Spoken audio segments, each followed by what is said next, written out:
I had no sound? What? Today's been plagued with wonderful startups.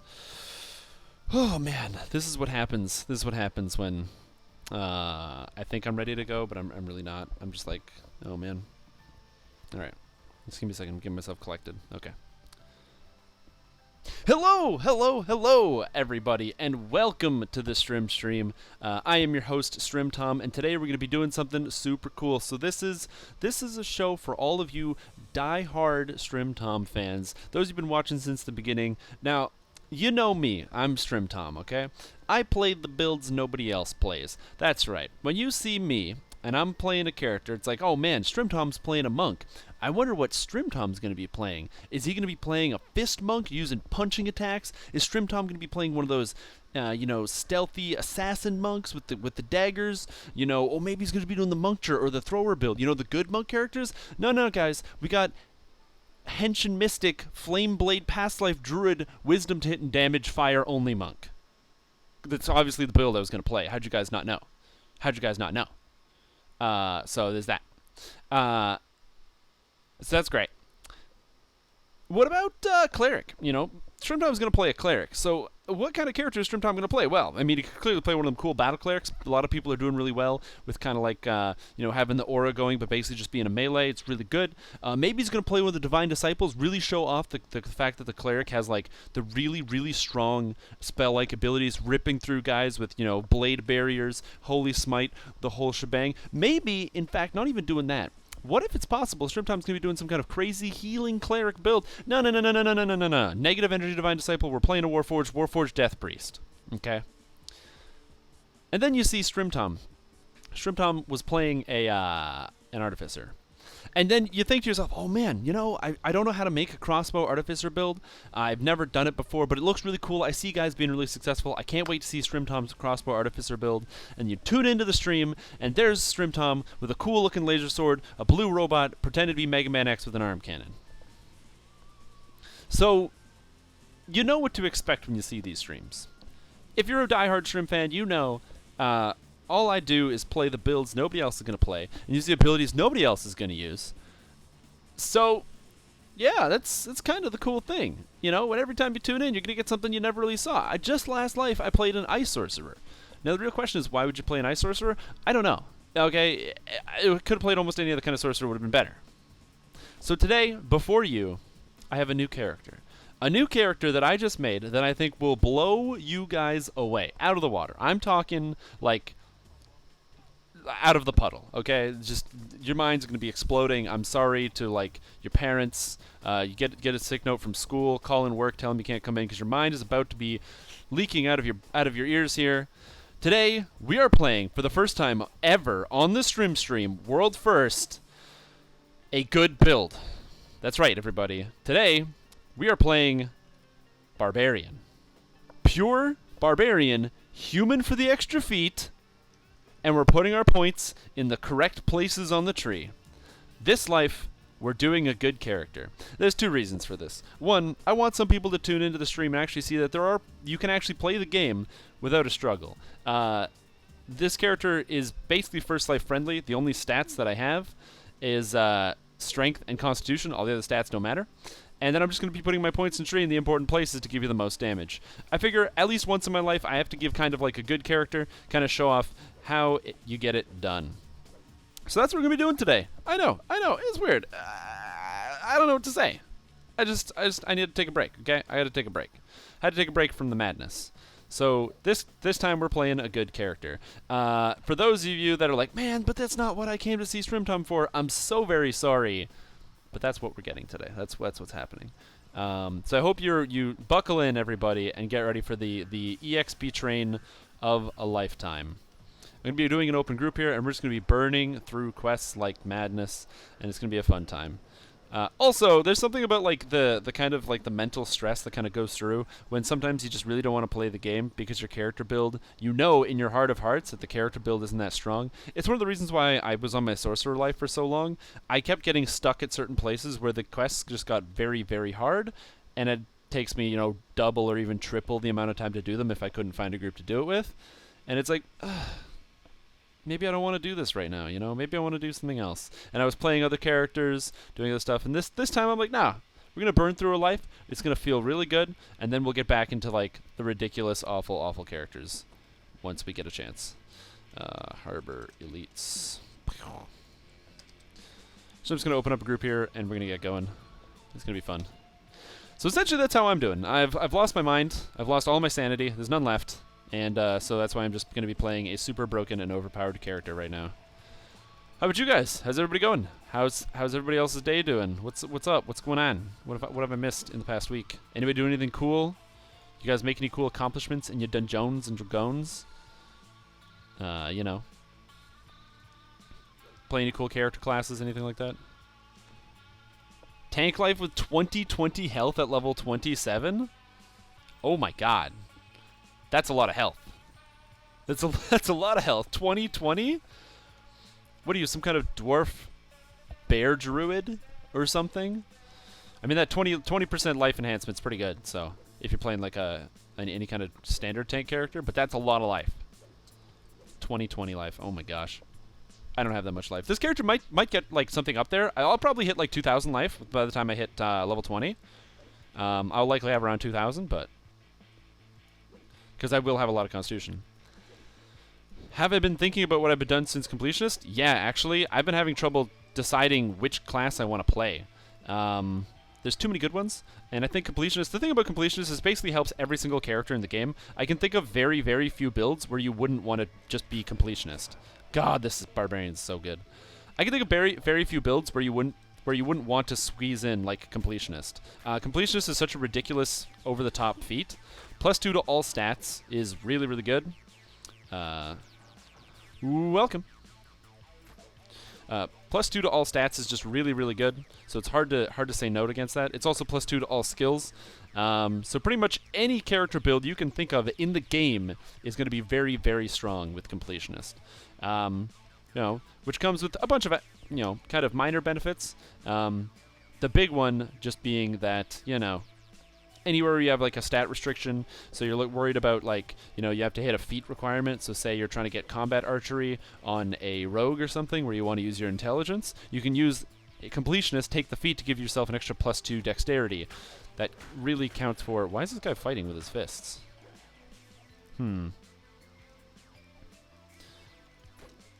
Anyway, but you can use completionist to get yourself some extra room when you're doing. Oh. No smart or dex. Help.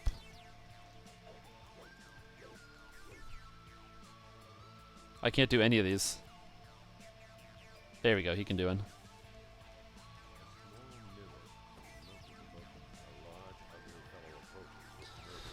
So the problem is it's deciding what exactly I want to do on my character. Because, there's a lot of really good options. So just for starters, one of the characters I definitely want to try doing is Bearlock, so playing Bear Warlock. So I think 10 levels of Druid's probably good.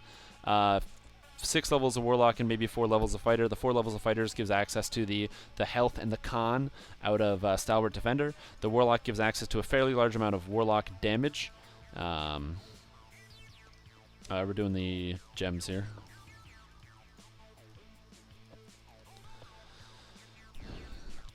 So I'm thinking Bearlock. I also want to try doing a Monk again. Monk seems like it'd be a lot of fun. What's this one? The Smuggler's Warehouse? Smuggler's Warehouse. Smuggler's Warehouse. There it is. Uh-oh.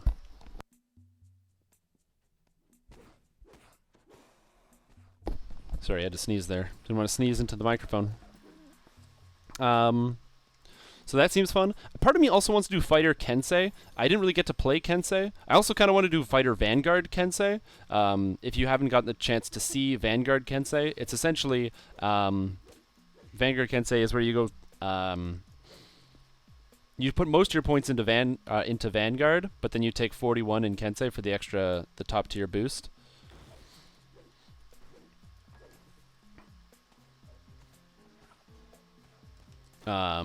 So I'm thinking Kensei or Vanguard as pure fighter could be pretty fun. When I did my fighter life, as a Kensei, and it was a gnome dual wielding. And I would really like to have the opportunity to see what the new Kensei is like. I can say that my definite plan for the future and for the stream going forward is I intend to play essentially the new and most updated classes. Whatever is the shiniest is probably the thing that I'm going to be playing, the most frequent. So for example, if I can hit completionist before the monk update comes out, then I'm going to be playing as a monk once I get completionist, and then when another class gets updated, say if they do they add a third tree to the cleric or something, I'm basically going to play the game where I have 50 or 100 or however many points you're allowed to put into that tree, put as many as I possibly can, or maybe even take every single enhancement. See if I can make kind of like a really strong character using one of these, like anything that's new. I like the idea of showcasing newer content and also coming up with goofy builds that some people may not have thought about in the past. Welcome. Because I think that'd be a really cool idea. Because right now, going for a completionist, it's really hard to try out new characters and classes. Like for example, when they updated the Tempest, the Arcane Archer, and the Deepwood Stalker enhancement trees, I can only play one if I'm going for completionist. I'm not really going to do 3 Ranger lives in a row. So I decided Arcane Archer to be the one that I was going to do. Now, it wasn't a bad decision. I really like Arcane Archer, and I enjoy doing my Arcane Archer life. The thing is, I'm really itching to play a Tempest. Tempest looks like it's a lot of fun. It looks like the type of character I'd really enjoy. A lot of versatility. I feel like I already have a build in mind, which involves being an elf and using the Dragon Mark. So you can get displacement, and even going as far as to take extend spell, so you can have an extended displacement cast on yourself, which would be pretty sick. So I have some ideas as to how to make it like a baller Tempest. Problem is, again, it's difficult to justify just playing one. So there's that. But yeah, I don't know exactly what I'm going to play first. Bear Warlock seems like it would be a lot of fun though. How many exalts for my build? This build's a relatively cheap build. This is actually a 1 chaos build. You only need 1 ability, Cleave. So you just gotta go ahead and get yourself Cleave, and then you'll buy that on with 1 chaos orb. I mean, I know you get it from like the vendor or whatever, but just buy it with a chaos orb. It makes you feel better because you spent some money, and then you can actually do this build all the way up to max level. Yeah. I ripped again, because I'm bad, so it makes me sad that I'm so bad. But yeah. So that's kind of cool. The nice thing about this, though, is because it requires almost no concentration to play this character, because it's kind of easy. Again, not a bad thing. It's kind of nice to actually be able to kind of space out every once in a while. Kind of not really worry like, oh my god, what type of monsters am I going to be fighting, and am I going to have the right kind of attacks or abilities? No. I hold down right click. My character swings the axe. Monsters die. Look at this. I'm not even paying attention. What's up, kobolds? So yeah, that's a big part of it. And then you have to understand, there's nothing wrong with playing easy characters, and there's also nothing wrong with playing harder characters. Just remember that there is, just play what you enjoy. A lot of people will tell you like, oh, you can't play like a healer, man, because you play a healer, they're just not very good, man. Do what you want. Just play whatever character you want. That's what I do. Vestments of Light. Oh, baby. But yeah, don't listen to what other people tell you to play or not to play. Just play whatever you feel like it. Do you still do pen and paper? You bet I do. I haven't been able to find a good consistent group, though, because all of the people that I played with just stopped wanting to play. Kobold, Ringleader, Elite, Hard, Normal. So yeah, I haven't been able to full clear. What is that music? It's the best music in the game, clearly. It's not actually in the game, it's outside the game.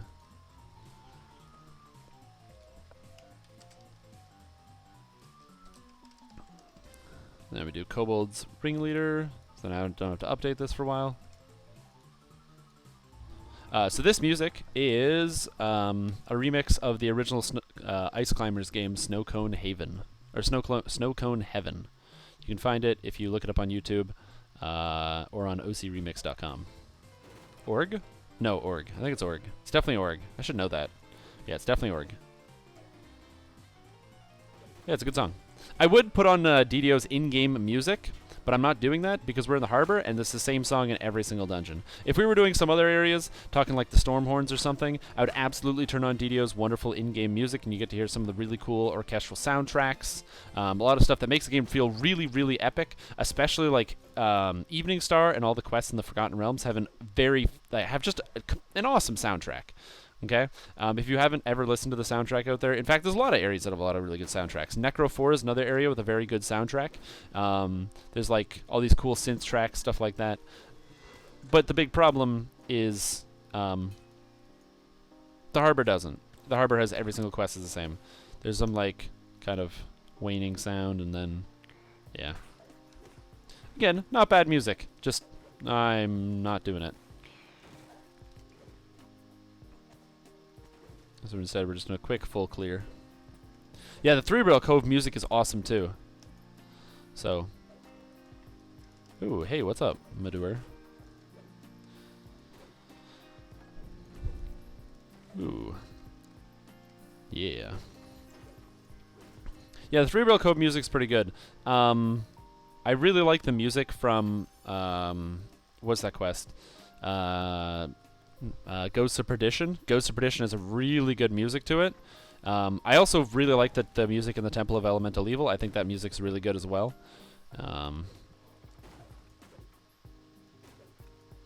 So yeah. I might go back to the DDO music at some point. The problem is I can't do it for the entirety of the harbor because I'll lose my sanity because of the repetitiveness of the music. Again, it's I don't think the music is actually bad, and if you haven't heard it, I highly recommend you do play with the music on the first time. It really gives you the feeling of like being in a dungeon, especially like some of the sewers and the different music you get while being in like a crypt, like Delirious, things like that. I think it is really good. The problem is it's just 10 years of the same music. You know, every single beat I know up by heart, so I know exactly when everything's going to come out. So it's just not bad, but I listen to it every once in a while, just not all the time. Now that I keep saying that, I really want to like turn the music on the in-game. Yeah, man, look at all these boxes. I'm at 133. See this? See, part of it's like, man, DDO isn't really about dungeons or dragons. It's about smashing boxes. And yeah, that's kind of true. I would say that's representative of this game, is smashing shit. Because really, you do a lot of that. This quest has hundreds of boxes. But I'm okay with that, because smashing boxes is fun. You ever play Legend of Zelda? In that game, you basically go around smashing shit all day, and nobody complains. Nobody's like, man, I hate going into these houses and smashing these pots and getting rupees and shit. You're like, no, man. You know what's awesome? Going to people's houses and breaking everything and taking all their money. That's like one of the best parts of the game. That's like classic Legend of Zelda right there. I don't see the bad guy. Two-shot. So the requirements for playing this character are actually pretty simple. The kind of build I'm going to be going is just two-handed fighting with a big axe. I do not have the Rift Maker, which is a fantastic two-handed weapon. In fact, for two-handed builds, it is the best epic weapon in the game. The Epic Rift Maker is the strongest one. You can't beat it. The only exception is if you use a different stat. So, for example, if you decide to use Charisma to hit and damage with greatswords, you'd need to pick yourself up a green steel or legendary green steel greatsword if you wanted to try to keep your damage up, because your base stat is important. However, oh yeah, exactly. It's one of the best reasons. It's like every time I play a wizard or sorcerer, I always take Sonic Blast just because getting to smash them is really good. Being able to smash everything super easy is important to me. Ooh, a dwarven axe. No, it's in the fire. No, I can't get it. No, it spawned in the fire. No, what is that madness?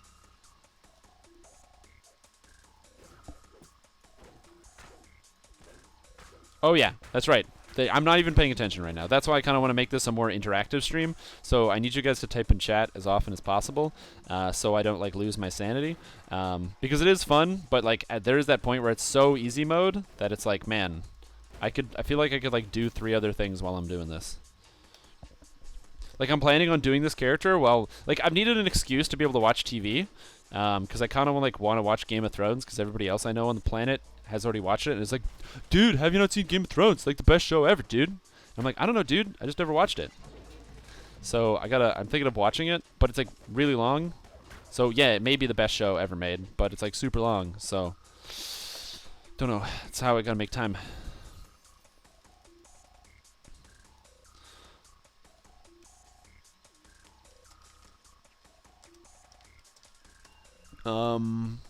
Like, what was it? The last time I did this, last time I was playing, I did, no. I'm going pure Barbarian.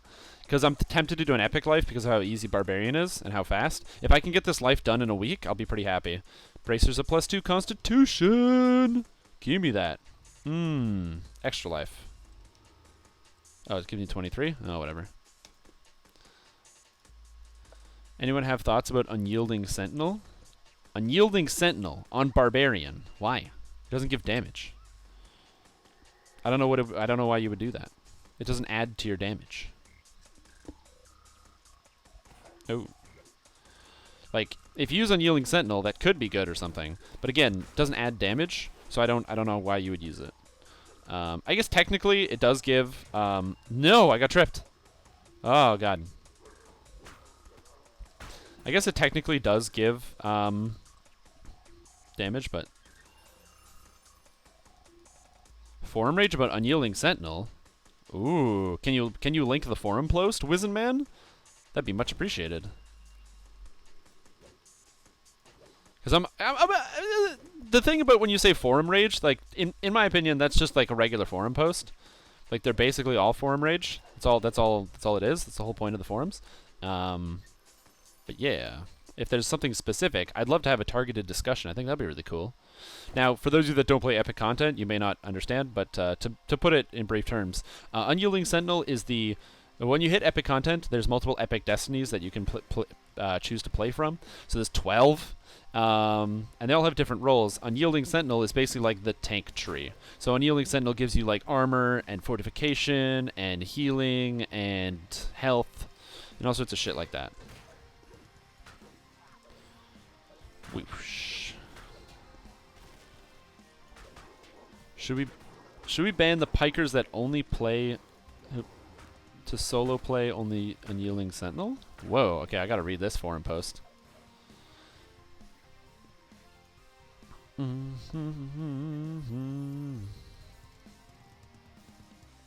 Cool.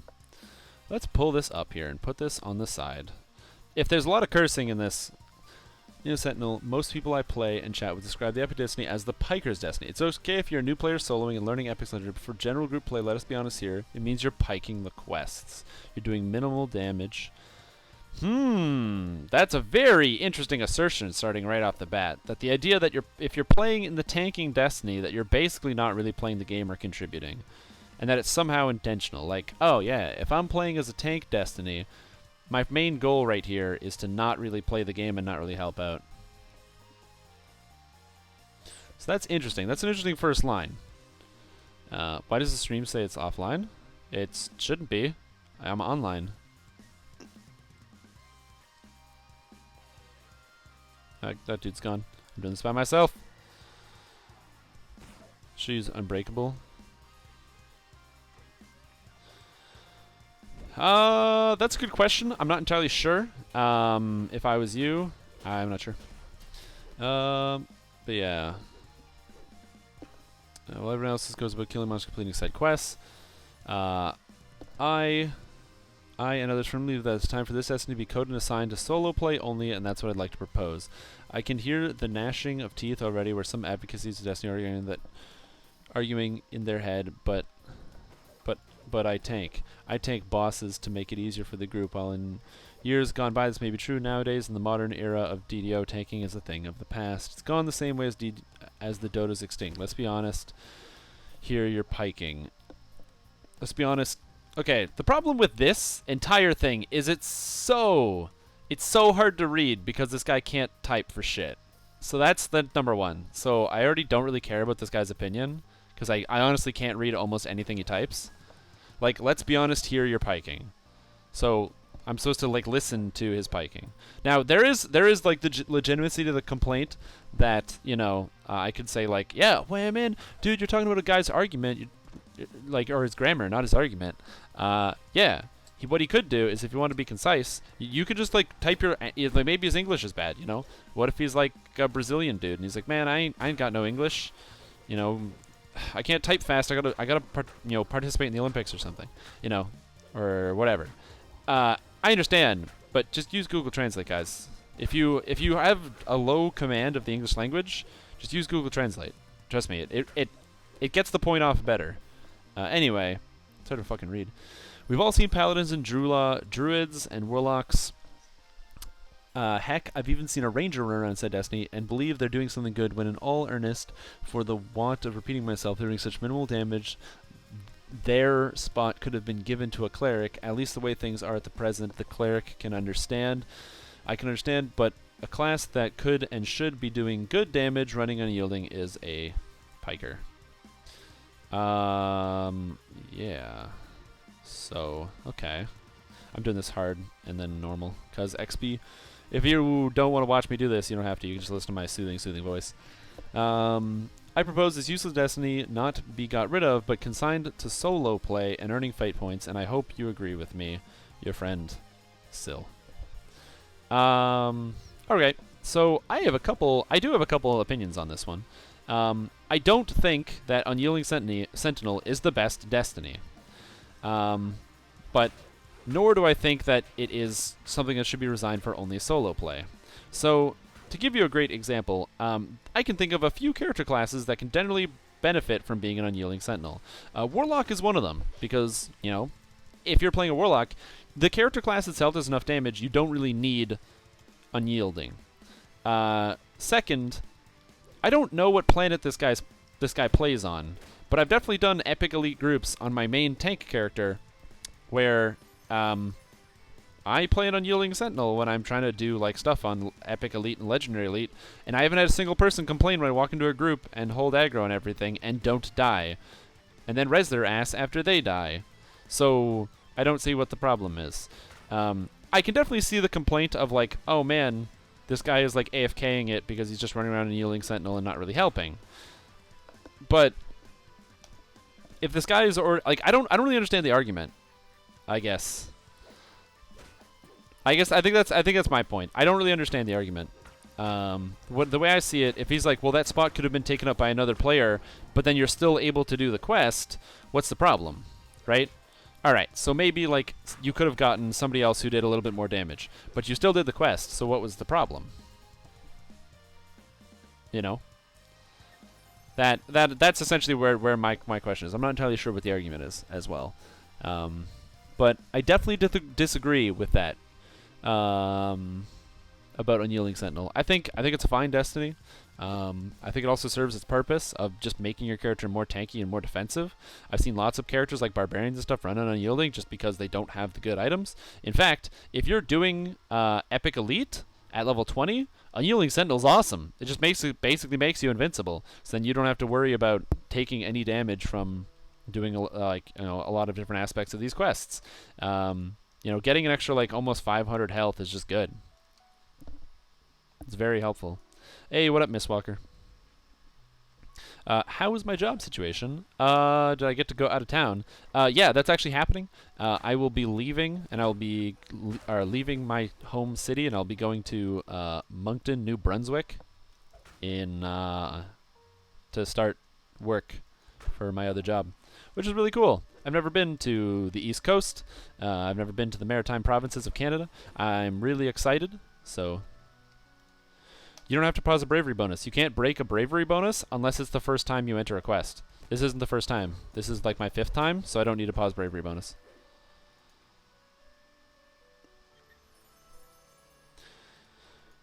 Yeah, I could definitely see it as something to revamp, but I think it's not the most important class to revamp. So, as an example, man, this song sucks. So low energy.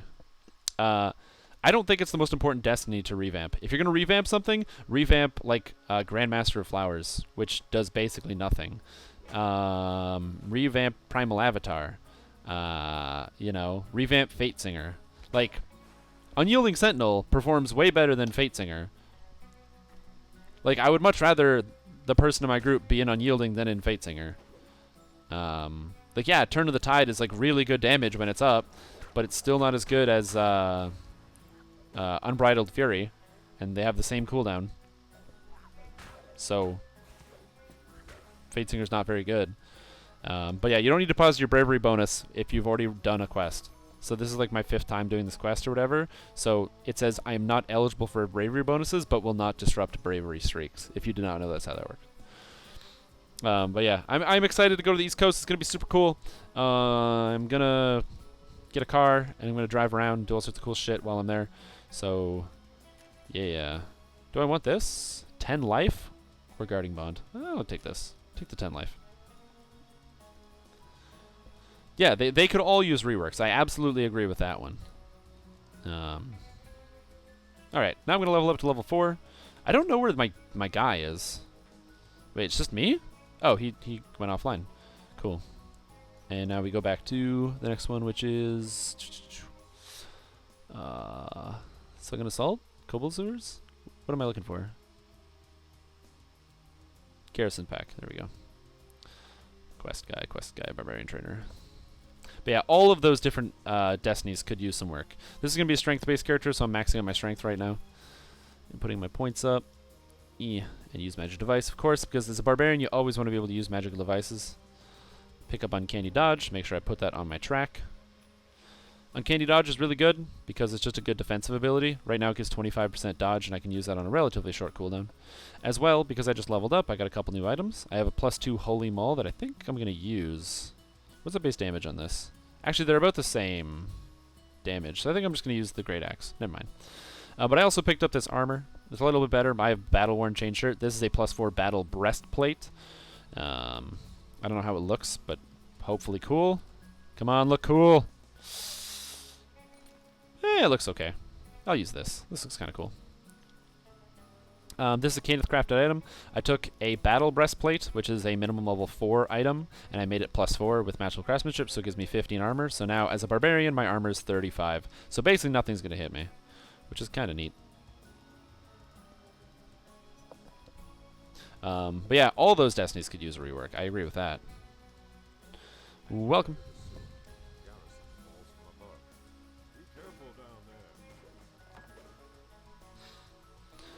Yeah, I wholeheartedly agree with you on that one, man. The big issue with like actually getting those destinies reworked is I don't know when that's going to happen. I would love to see a full Destiny pass to make the destinies a little bit more balanced, because if you played in Epics, you know, like if you're melee, some characters are going to use Fury, some characters are going to use not Fury, Legendary Dreadnought, and some characters are going to use Divine Crusader, and then that's it. There's pretty much no other option. Like, technically, yes, you do have the option. You can, if you want, use, you know, Shadow Dancer or something. But that's just a big waste of time. And there's no reason to use Shadow Dancer. Because it's not good enough.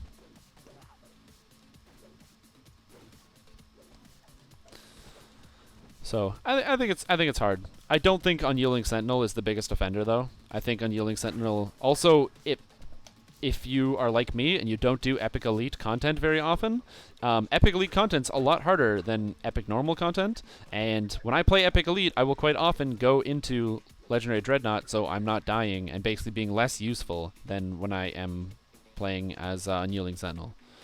I don't think Unyielding Sentinel is that bad. Yeah.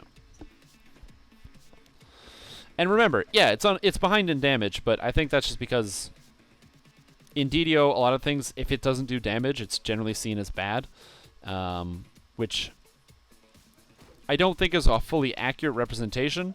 Clearly, things that do damage are going to be a little bit better because of the way that the game scales. But yeah, just because something does not do damage does not mean the ability is automatically bad. You know.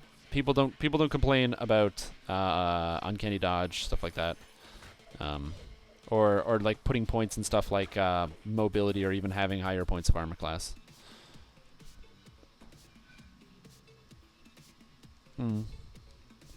Again, it's hard for me to say like, oh man, I hate this. I also don't play too much like on the Epic side, and the characters that I do play on Epics are generally pretty good on their own.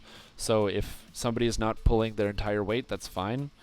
The only time I actually get upset anyway is when people AFK. I don't care. I don't care if somebody's not doing a lot of damage because they're just there. They're at least trying to help. But man, when people AFK, that drives me absolutely crazy.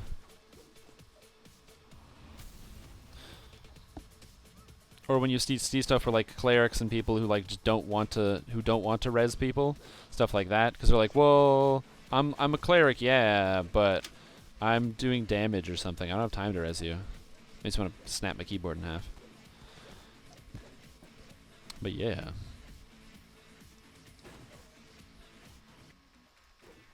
I'd love to see an update though. I don't know how you would update Fatesinger. I think Fatesinger's in a really weird place because Fatesinger just does weird stuff.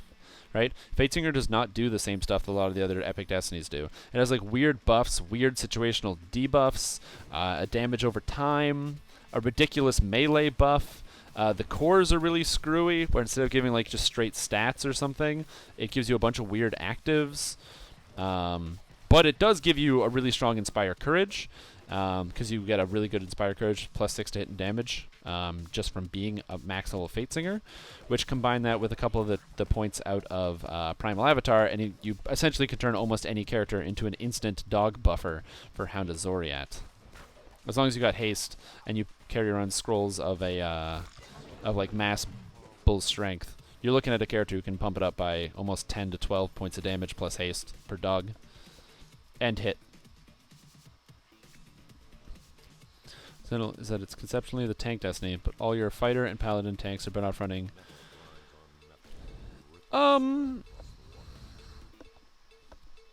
Sort of. Again, I think it's a problem. Okay, so you're not incorrect when you say that in general it's better to be Legendary Dreadnought or Divine Crusader. In fact, I would say most of the time it's better to be Divine Crusader if you want to actually tank stuff than Legendary Dreadnought, just because Divine Crusader gets shit like Consecrate for the ridiculous healing. Basically, there's a couple things that need to be fixed in Unyielding Sentinel if it was even supposed to be good. Like a great example is like Renewal. Renewal is this like awful trash garbage spell that I don't even know why it exists. It heals so little for what and you actually have to spend points on it. Whereas you get like Consecrate, which heals a ridiculous amount to you and everybody around you. And it's really, really good. And I just spilled water on my keyboard because I'm really, really good. So, yeah. Like, Divine Crusader is also just like really, really good. There does need to be some rebalancing, for sure.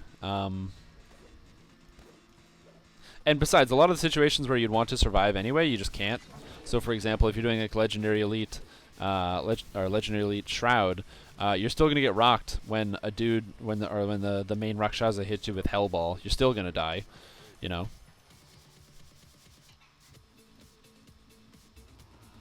Cool.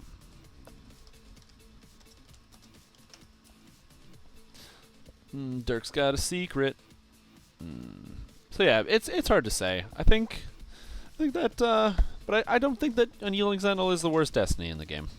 Again, I use Unyielding Sentinel, so I'm a little bit biased, and by a little bit I mean definitely biased. I have a bias. I use the ability, and I don't think it's that bad. It's something that makes it so that you can kind of, you know.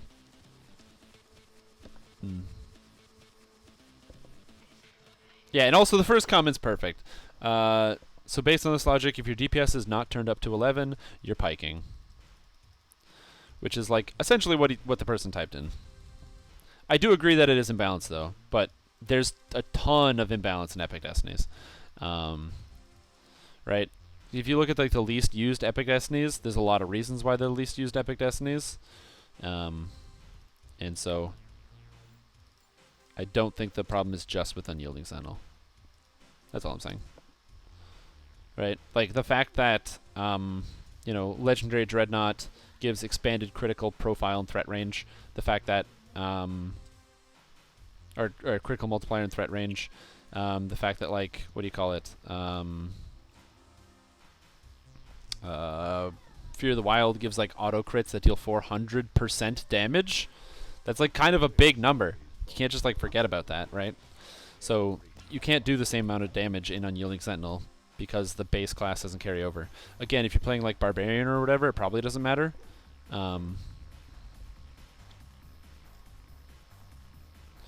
I think at level 30, ideally, you'd want to have your gear set maxed out or your shit figured out so that you aren't using these abilities. Because you don't want to be using Unyielding Sentinel at level 30, but I think also as a leveling destiny, I think it's fine. It just ensures that you won't die while leveling up, you preserve your XP, and as long as you're still able to do stuff, I don't see why not use it.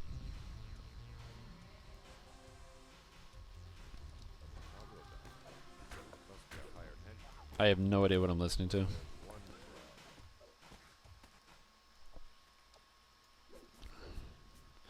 Are my epic past life feats turned on? No, they're not. Let me do that right now. I totally forgot about that. Good call on that one, man. I did not turn on any of them. Feats, past lives, epic. Okay, I can get Colors of the Queen, Double Strike, Energy Critical is a power over life and death. I think we're gonna go with Double Strike. That seems like it's the best one. Take Double Strike. Actually, is Double Strike better or is Colors of the Queen? Colors of the Queen is goofy. We'll stick with Double Strike for now. Double Strike's good. Gives me more damage. Iconic Past Life, Blade Forge. Let's turn that one on too. Totally forgot about both of those. So no, I did not. I kind of made this character yesterday at like when it was kind of late for me because I was really tired and I had to go to bed kind of early. Oh, because I had work super early. Got up at like 5:30 this morning. I was at work and I'm like, man, you know what I don't want to do tonight? Go stream, because I gotta stream like way later. Ugh, God, my life is so hard because I have to stay up until like whatever hour it is gonna be, 10 o'clock tonight or something. Oh man, I go to bed so much earlier. You can't. You are unable to have all of them on at the same time. Try 4:30? No, my life is hard enough. I'm gonna complain about the way it is. Thank you very much. I don't need your fictional 4:30. I don't even know what that is. I don't think that time even exists.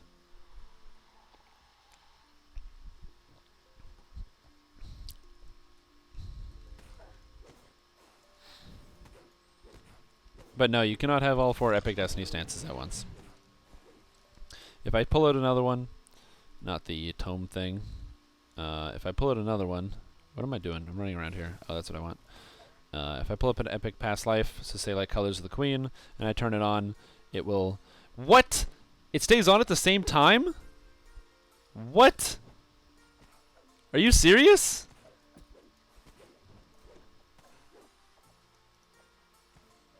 What? I didn't know this? How long has this been in the game?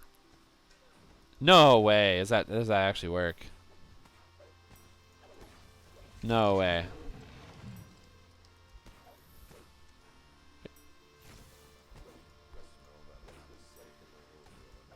What? I didn't know that? Okay, the description of this is really not clear. I thought you could only have one at a time.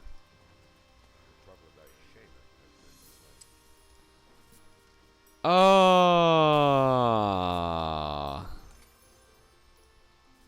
Well, my characters are just always so fucking good that I don't need to have all of them on at the same time. So you're telling me I could always have Colors of the Queen active? Like, always? Dude, I need to get 3 stacks of this shit. That's hilarious. I didn't know that. How am I supposed to know that? That is... Wow. So just so you guys know, you can actually have one ability from each Destiny Sphere on at the same time. Did you know that? I bet you didn't know that. Now that you know, you can have cool abilities like Colors of the Queen. Oh my god. Can't believe I didn't know that. I'm so embarrassed. Well, the important thing is now it's cool. Now I can have weird Colors of the Queen stuff going on. Look at all these spinning circles. Yeah. It didn't really affect like my last life, because my last life I guess I would have just had Colors of the Queen on, but yeah, I know. I thought it was one total too. It says you can only have one on at the same time. It doesn't make it very clear that it's only like from one Destiny. Butcher. Boom, boom, ba-da-da-da-da-da. The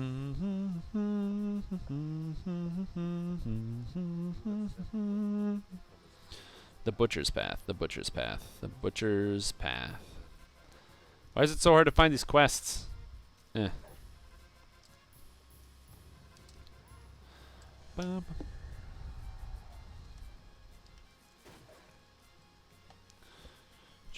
like Spartan Hell. It's a good name.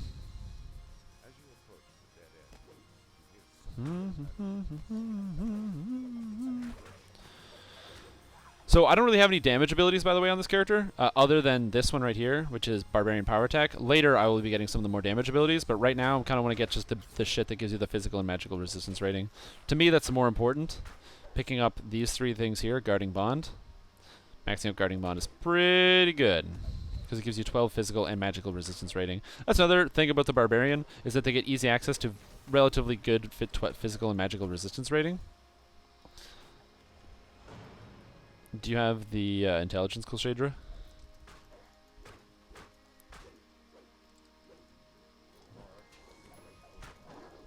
Oh. Ow. Ow, he hurts me. Vorag the Vengeful. This guy drops the Adamantine Maul, which is kind of cool. I don't know if I'm going to get one. No, I didn't. Somebody got it. Oh, the Maul of Vengeance. It's a +1 Adamantine Maul, which is pretty cool. Thank you.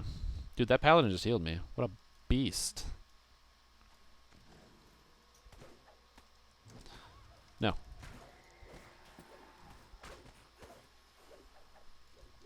Oh, he's got the smarts. Yeah. Yeah, I definitely thought it was one total.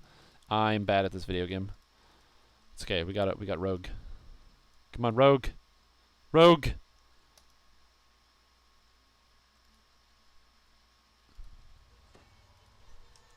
Lockpick?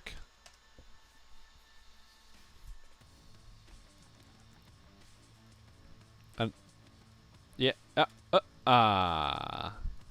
Yeah. We figured it out. Yes. I am aware that I cannot that I can activate all of them at the same time. Don't worry. We're all sharing in the misery.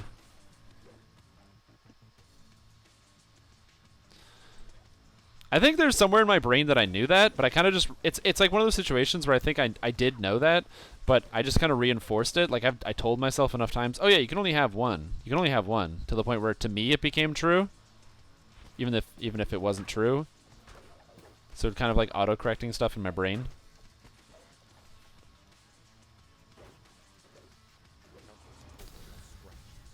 But yeah. Well, we learned something new. Like I said, it doesn't make it too big of a difference for this character because I don't have a lot of like epic destinies that interact. That's why I can definitely see things like Brace potentially being very strong, I guess. Because Brace, you know, gives you blocking. You can block energy. Welcome. Oh shit! It's Rampel. Oh hey, he TR'd too. Huh.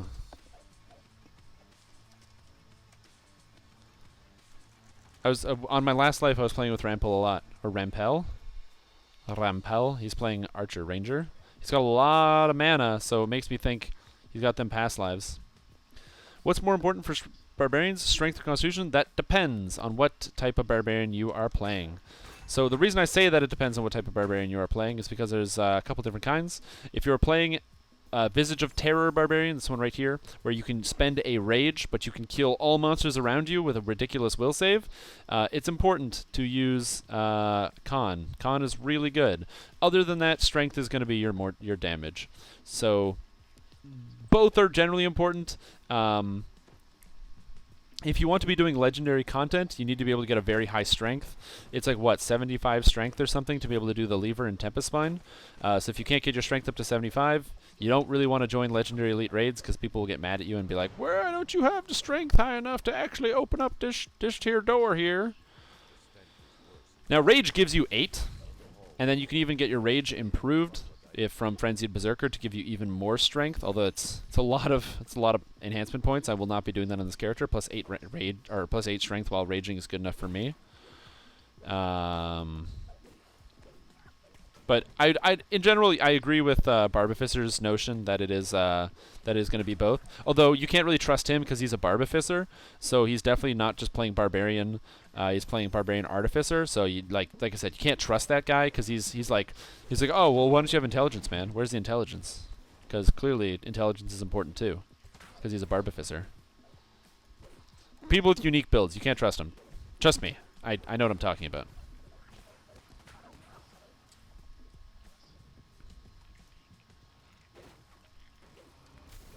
Yeah, ransack bonus. What's happening?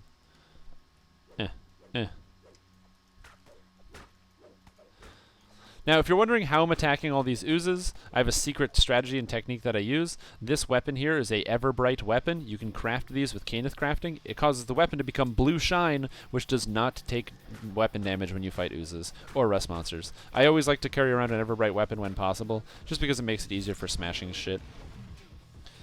Especially, it's like, oh, I don't want to use a Muckbane, because Muckbane is just a really low-level item. So instead, by using a Everbright weapon, I can essentially fix myself up a Great Axe that won't break. And Great Axe will probably be like my main damage type.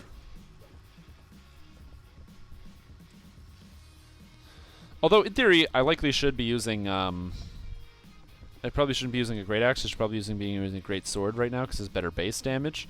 By 1, but it is better base damage. The average is a little bit higher. Because Great Axe is 1 to 12, whereas Great Sword is 2 to 12. So, plus you don't generally need to crit for 150 like I can right now. Yeah, you have survived the Butcher's Path. You bet. Tome.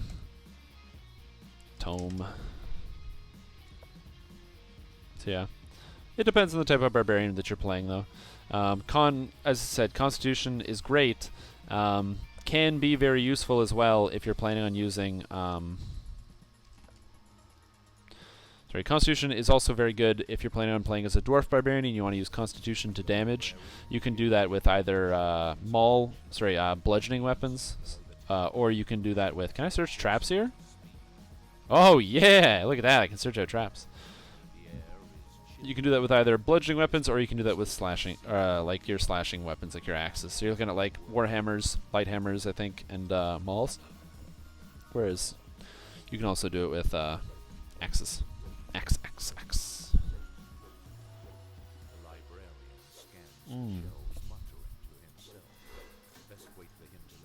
So yeah, I did not realize that you could choose one from each past life.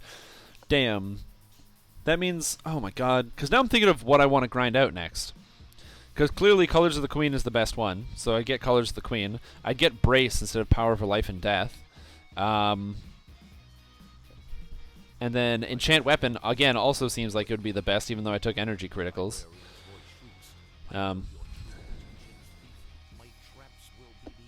man, that really actually does change things for me a little bit.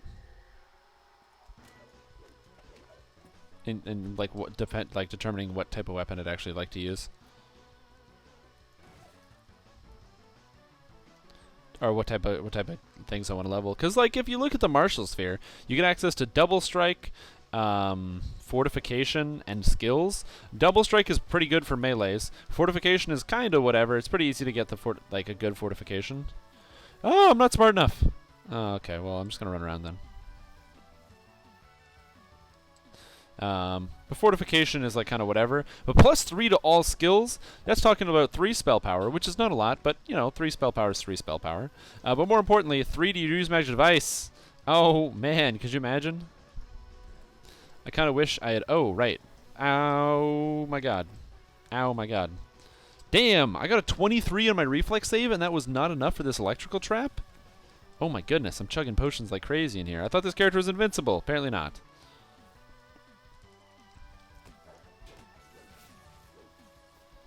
There we go. So it definitely changes up what you'd want to do as from the Martial Sphere. Skills just suddenly seems much more appealing now, considering you can use it on every character. Same thing with like Brace, where you can take 30% less elemental damage while blocking. You can use that on every character. So I didn't realize that was so very strong. Enchant Weapons just +3 to hit and damage at all times. If you're playing a melee, that's pretty strong. So definitely going to be considering some of those in the future.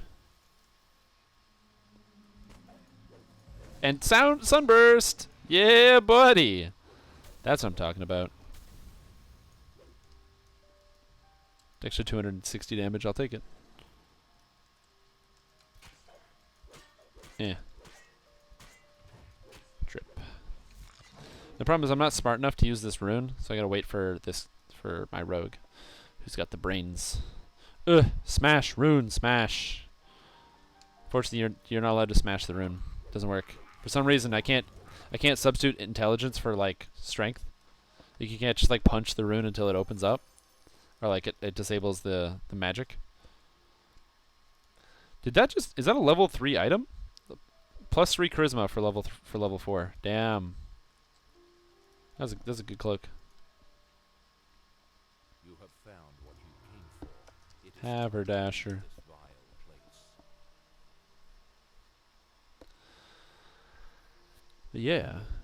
So I honestly didn't know that. That's pretty cool. I feel like I should have known that. Oh well. That's something you have to think about forever. I'm just gonna forget about it. Just gonna move on past it. I'm sure somebody's gonna bring it up, but just like you said, you just gotta move past it. You know what I'm saying? But yeah. So this barbarian life is going pretty good. I don't really have a lot of like setup items that I'm gonna be using as I go along. Pretty much just standard stuff. Picking up my XP item and whatever when I hit level 5. I've got the Voice of the Master I'm going to slap on. Same thing with like the cloak. I've got the Mantle of the World Shaper. I've also got a couple items. Got a Planar Gird. I was so excited when I first pulled that, so it's pretty cool. Oh, I got to share the quest Haberdasher with these people. Always share quests when you've got nothing else to do. Because why not? It just makes it easier. People don't have to pick them up, and new players will just automatically know where to go because it'll show up on the map. This is a nice and convenient and easy thing to do if you got nothing else to do. Ah, Blacktail. Oh, he's playing a Tempest Ranger. That's kind of neato. With a final spasm, the last scorpion collapses. Spartan Hell is in. Good. I think I just missed a chest, but I'm too proud to go back and get it. I'm just too proud to go back and get it, so I'm just not. No chest for me. No chest. No chest for me. Can't do that. Whoa! 4 plus 2 greatsword, 2 good d6 good damage, critical slashing. That is way better than my great axe. So I already found an upgrade. Sick! Oh, man. Probably has cool art, too. Let's slap this bad boy on. Ooh, look at that sword. Oh, yeah. Cool. So this one's just strictly better than my sword. It's got a 12 base damage rating instead of an 8. It does an extra 2d6 damage and then critical slashing effect. Very cool. Very hyped about that. Kind of curious to see how hard I can actually hit with this. Info is key. 2 points in Guarding Bond. Just 1 more point, so that way I'll have the what do you call it? So I'll have all of the physical and magical resistance rating, and then we'll be good to go. Across the room, you see an iron defender. Descending into the basement, you hear another sound of whirring gears and percussion. Weapon bond. I like using the weapon bond because it gives I think it's +5 and insight bonus to hit. It's just really useful because I don't, now that this is a +2 weapon, it's an extra +2 to hit. With the insight bonus, it brings my plus to hit, up to 17. Eh. However, I still have to swap my great axe out, or swap out to this great axe for fighting oozes and the like. I could destroy my main weapon, but I really don't feel like doing that. Come on, ooze, come here. Come here. Yeah.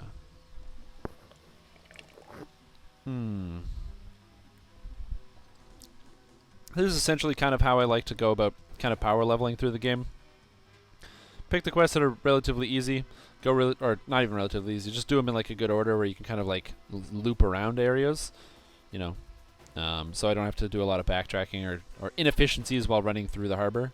Plus, it's just consistent. People can actually very easily monitor where I'm going to go or guess where I'm going to go in the next quest. Info is key. which is kind of important. I like it when people can like easily follow my path, where I don't really have to explain like what I'm doing, because everybody already knows where to go. One of these guys better go swim, because I don't trust them to go break the crates. Yeah, that guy's going to swim. Good. See, that's the other thing. You gotta have to have just rampant distrust of your teammates. You gotta be like, bah, I don't trust this guy to go break the crates. I'm gonna make him go over there and do that other thing so I can make sure I break these goddamn crates. Bam. Give me that XP. I'm not missing out on the XP. You crazy? Yeah. Boom, boom, boom, boom. Ooh, impressive trophy. Give me. Give me. Thank you. Cardo man chain. That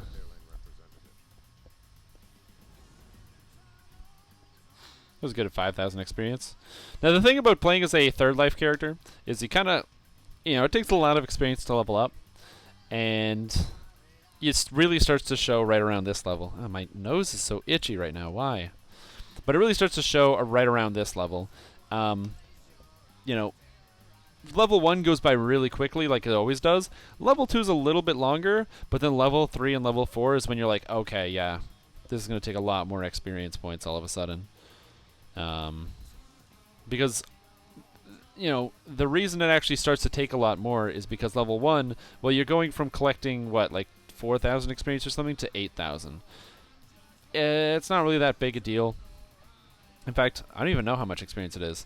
But then, instead of getting 10,000 for level 2, now you're looking at 20,000. So it's a little bit higher. It's not impossible. It's not like it's difficult. But it's just it's a bit of a higher floor that you're trying to clear there. What is this one? Protect Beaudry's interests. There we go. So it's a little bit higher floor, but again, you can pretty much get 20k doing Korthos Island, so it's not that big of a deal. But then when you have to get when you're getting level 3, it's like 80,000 XP or something stupid. So you can do like most of the harbor, and you probably won't get it. That's the nice thing about being able to start quests on Elite, though, from being a third life character. Stacking up that bravery bonus is kind of important to be able to get through all the content in a good pace, while also being able to get a good amount of experience. Waterworks chain 3 times to get from 4 to 5. Yeah. It's also, that's one of the things that makes you, if you really want to do reincarnating, I highly recommend just becoming a VIP. Not like, everybody spend all your money on Turbine game. Like, do that. Obviously, that's a good idea. Spend all your money on Turbine video games. Go be VIP and give Turbine money so I can get more content. But also, if you have access to all of the quests in the game, you don't have to repeat quests quite as much, especially if you're doing them all on Elite. And I don't mean like buy XP. You don't have to buy XP pots. I never do. I have XP pots, but that's because I get them from doing Caneth challenges. And also sometimes branch out where you get your experience points. Caneth challenges are a fantastic place to kind of supplement your XP, as the challenges are fun. They give you a bit of a break from the normal monotony of just like leveling. And then more importantly than that, just giving you a little bit of a break from the leveling process, where you're kind of doing something a little bit different with the quests. They also give you the little like ingredients, so you can use those ingredients to start picking up either cool items like the Morn Load items, or like cool Twink gear, or even just straight XP pots, which is what I pick up, the minor experience elixirs, because you can buy XP elixirs with Caneth stuff. Now 5% might not seem like a lot, but there's a reason why everybody picks up and uses the Voice of the Master, because 5% is just means it's almost like saying 5% less experience that you have to acquire. And it might not sound like a lot, but 5% of 4 million is 200,000, and 200,000 is a fairly big amount of experience points that you don't have to, or you suddenly don't have to earn anymore.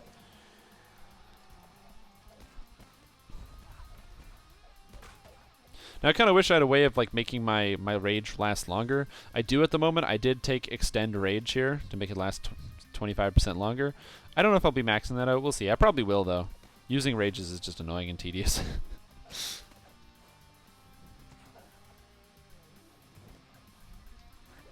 Yeah. What kind of character are you playing, Basement Warrior? On your third life character, or not third life, on your potentially more than third life, but you're definitely third life plus character.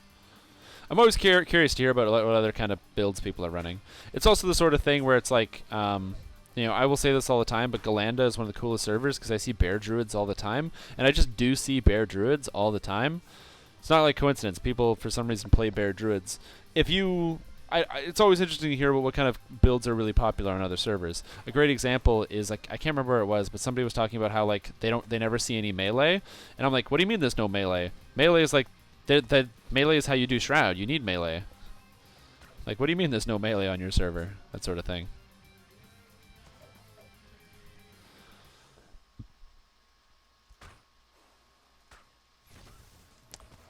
I like that you can just rage while fatigued as well.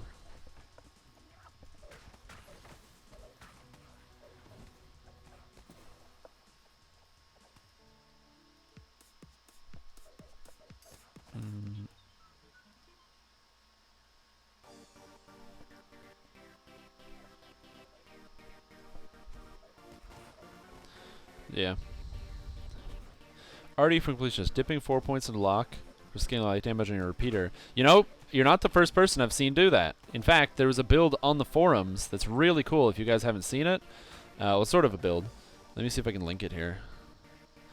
There's a really sick forum build. If you're looking for something fun or like interesting to play that you might want to test out, this is not my build, so I'm not linking my build right now. Don't worry. If you're wondering why I'm not doing anything, it's because I'm a bad party member. Why am I missing stuff? God damn it.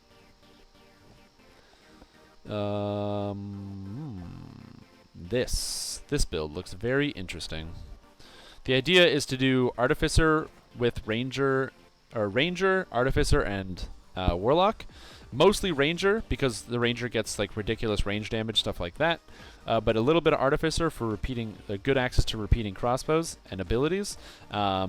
And then also Warlock, so you get all the on-hit damage. So by using a repeating crossbow, you're stacking both acid or whatever damage type. I think he uses lightning shots, and then also light damage.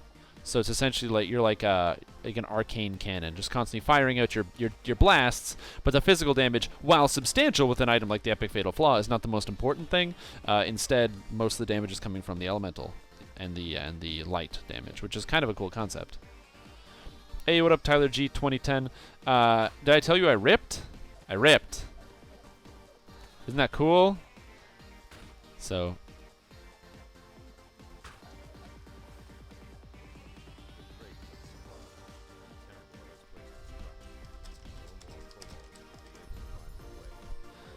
So that's kind of important. I did rip. So I'm starting again with the Templar, which sucks because I bought a quality Wild Strike. I shouldn't have bought a quality Wild Strike. Retrieve stolen goods? I don't remember. Oh, it's stop hazardous shipment. Staff. Actually, I died in normal lab. So what ended up happening, this is like legendary failure here. Why did I rage? God, I'm bad at this game. Anyway, mad level failure. Like extreme ridiculous failure. Go into the lab, normal lab, open up a door. Hold on. I open up a door, okay? And I go through, not super paying attention. My graphics card is starting to have some kind of issues, and I can't handle Path of Exile very well. So, fortunately, I am getting a new graphics card soon, thanks to a donation from an amazing viewer. One of you viewers actually heard my plight of not having a fantastic graphics card, and actually decided to send me one that is in the mail that I will be installing when I get it. So thank you to the amazing, fantastic donator. You are in my thoughts and prayers. I'm not religious, so that probably doesn't mean anything. But I just whatever religion you want, tell me what that is, and I will subscribe to it, and then I will pray for you. Anyway, so I'm in the lab, but because my graphics card's kind of bad, I have to play with a super low resolution. So my screen is like really, I play with like windowed, but with a really tiny resolution. So sometimes I don't read stuff right away. Because I don't see like monster affixes. Oh yeah, don't worry. I will when I get my graphics card. If it works, I might stream some Path of Exile. It's an Nvidia card, so I don't. You can still have problems. So I'm gonna try to fix it, but we'll see. But yeah, and then so I went in to the lab, crack open a door, okay, and it's full of Undying and one of the dudes that gets the power charges. I can't remember what they're called. Nice. But the dude that collects the power charges and then uses discharge. Anyway, go into the room. 2 blue packs on top of a diamond shrine. Don't see the diamond shrine, just see the shrine. Didn't see the diamond part. By the time I saw it, I was like, oh no. Pop the quartz flask. Try to get out of there. Get stunned from the first discharge that was a crit because it was guaranteed crit. And then second one TPs onto me. And it was some kind of rare of the same discharger, and I'm just instantaneously dead because I got double discharged because I got stun locked, and I got stun locked because I'm a bad player. So like, I saw the blue packs and I saw the shrine. I just didn't realize it was a all crit shrine. It was my fault. It was completely my fault why I died. So I'm like not blaming the game. In fact, when it happened, I just flat out burst out laughing. I was like, "Oopsie doodle." So I'm bringing it back up really fast though. I'm burning through it. I'm almost done Act 3 again because it really doesn't take that long to burn through. Instead, I'm being a little bit more risky. So I'm just using a really high damage two-hander. But yeah, man, it's sad. It's sad. That's why we're playing DDO, you know. But yeah, no. When I do have the new graphics card, it'll be pretty cool. If I can stream some Path of Exile, I might. Another game of why am I going this way? What am I doing? I'm on cocaine. Another game I've been actually playing quite a bit of is this game Depth. It's a sharks versus divers first-person shooter, and it's really really fun if you haven't tried it. It's not. I think it's like $20 or something, and it's really really good.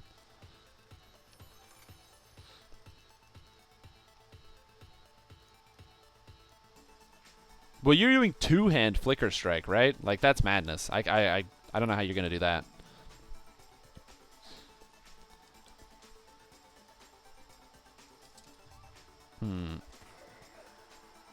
Whereas I'm just doing like Inquisitor Wild Strike. It's pretty cool. I actually died with a shield, which is the best part. Even though the shield is like maybe relatively tanky. Is there? Ooh, 2 guys here. Or 2 chests. Oh, what do you pick up at 51? Do you have an item set up already? Or is that like that's when your points culminate to like something? Why what's special about 51?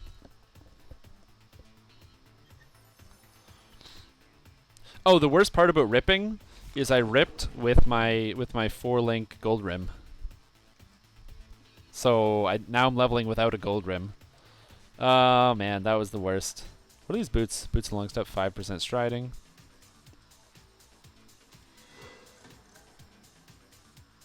Come on, cool Shadra, give me that trap bonus.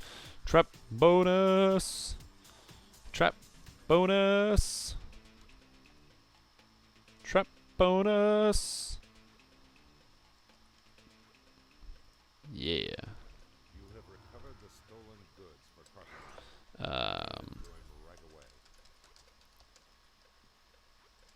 Oh.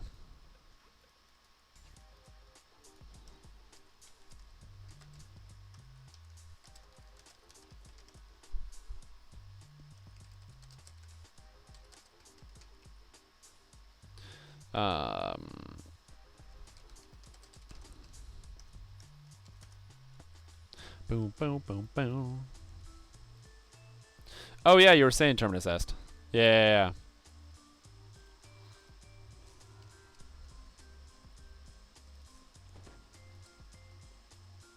Here we go. Cool. Now I can stop sending points into Cult Slayer. Although I probably will have enough for Elemental Defense later, because you can't pass up on 30 life and 20 healing amp. So we're going to be doing a quest, Stealthy Repossessions here. This quest is all about sneaking. All about sneaking. So what you have to do in this quest is you got to be as sneaky as possible. You can't kill the kobold prophets. If you kill the kobold prophets, you lose the quest.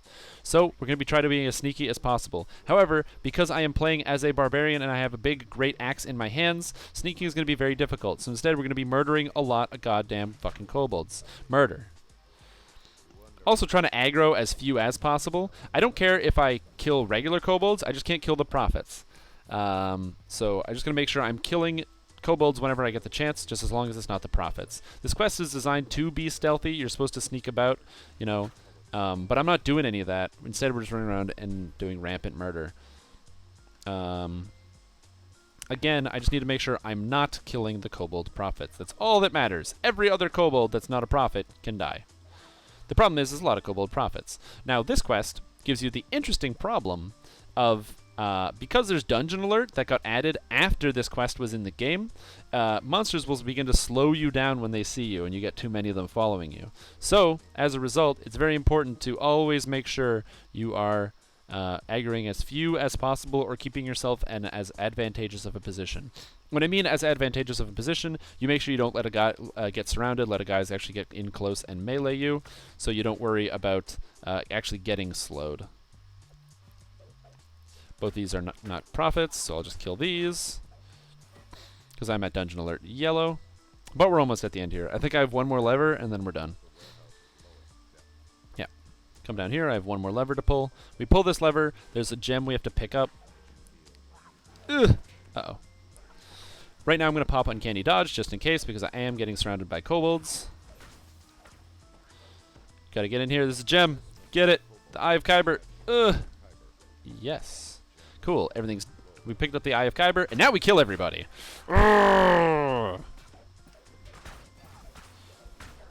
Like so. Everybody dies. I understand why they have harried in the game. It just sucks.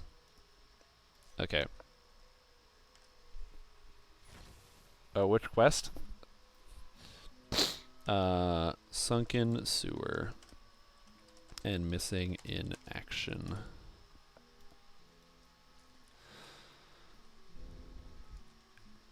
I don't watch Rick and Morty, actually. So I didn't read this. Terminus S, unique sword. Frenzy and crit, you have power charge on crit. So every time you crit, you get a power charge and a frenzy, and you crit super often, so you keep flickering over and over and over. Yeah, because to reset the cooldown, you have to burn a frenzy charge, right? So, yeah, I'm glad that freedom of movement does not work against harried, though, because it would basically nullify the mechanic. I think the mechanic is bad in general, but...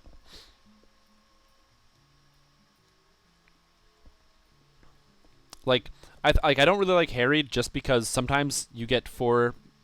Like, it applies to everyone equally. So if you have some idiot who's aggroing everything somewhere completely separate from you in a totally different part of the map, all of a sudden, you know, you're going to be the guy getting slowed down, which is really annoying and dumb. I don't think that should be the case. Also, the fact that it applies more, Dungeon Alert applies more than just, huh? Oh, they're in Sunken Sewer. Whoopsie. Dungeon Alert applies way more than just like harried. It also makes the monsters stronger. So, for example, if you are fighting against monsters that have Dungeon Alert red, they are immune to critical strikes because they gain Fortification 100.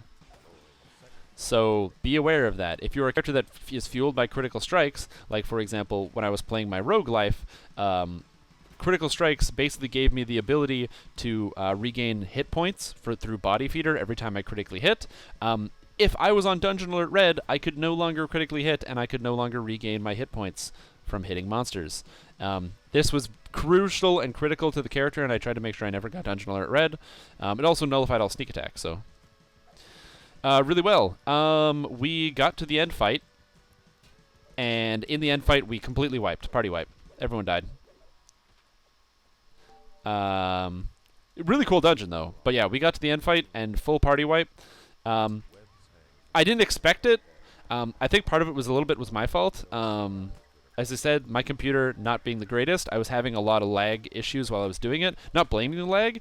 But I got distracted a lot because I was more frustrated or like screwing with the computer instead of helping as much as I could have. I didn't think about some of the ramifications of like always having maximize on to heal people quick enough, and the long cooldowns of the artificer spells being only having access to 3 different heals, all of them being on a relatively long or like a medium to long cooldown, meant that I kind of had issues actually keeping up on the actual damage output. My crit builds. I mean, I had 45. I usually have 45%, but I'm talking about while leveling and stuff, right?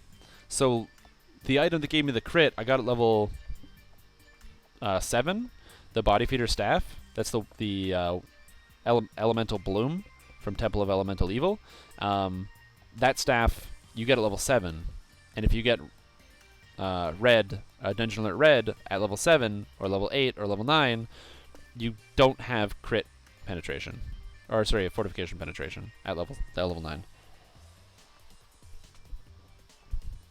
But the Temple of Elemental Evil went really well. A bunch of people watched. I got to give away a bunch of really cool shit. So I'm really happy that I got to give away all the stuff that I did. Oh yeah, I just decided, the problem is, it was really hard for me to justify playing it, considering how much extra work I would have to do to get it to work. Whereas doing this is just really easy, and I really wanted to do this because I wanted to do something easy for once. For once. So we're doing something easy. I'm sorry. I'm sorry, boss. I'm just doing that. The 2-weapon fighter Warhammer Dwarf build was just like... It was just a nightmare. I spent like probably 3 hours going through the enhancement points, and I just wasn't happy with it. It's largely because the actual dwarf enhancements suck. So you basically, you get +1 to hit and damage for 2 action points, which is like not good enough anymore, considering like Kensei gives you +2 to hit and 4 to damage for the same amount of action points investment. So yeah, I did bitch out. Next Barb Life. I don't know when the next Barb Life is going to be, but we'll see. But yes, I absolutely did. I did not do it. I wussed out.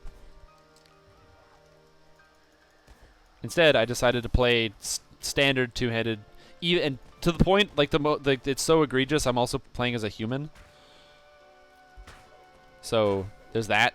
I'm not just playing as like a two-handed barbarian. It's also like a human two-handed barbarian. So it's basically the easiest character class in the game. When I get the actual self-healing, because of course I'm going to be using blood strength, which is stupid and amazing.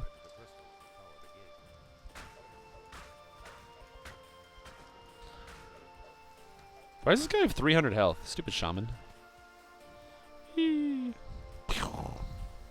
All these guys died.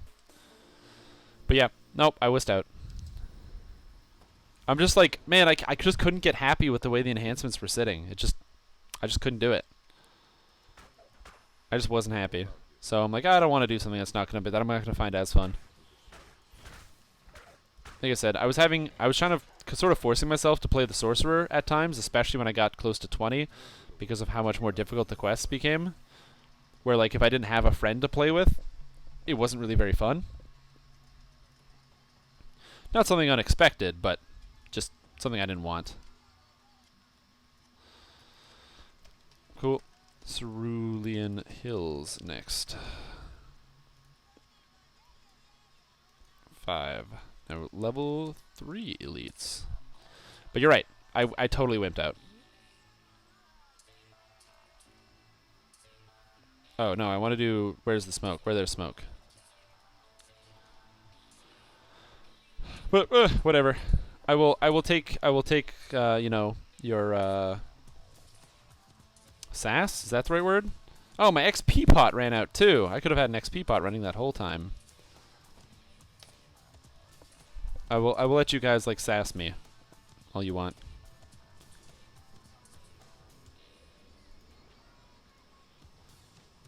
Actually, I'm just gonna drink all these XP pots because it's not really gonna. There's no reason why I wouldn't want to have it on. There we go. 17 hours of XP pots. 17? Yeah. So now I have 17 hours of XP pots. Exactly.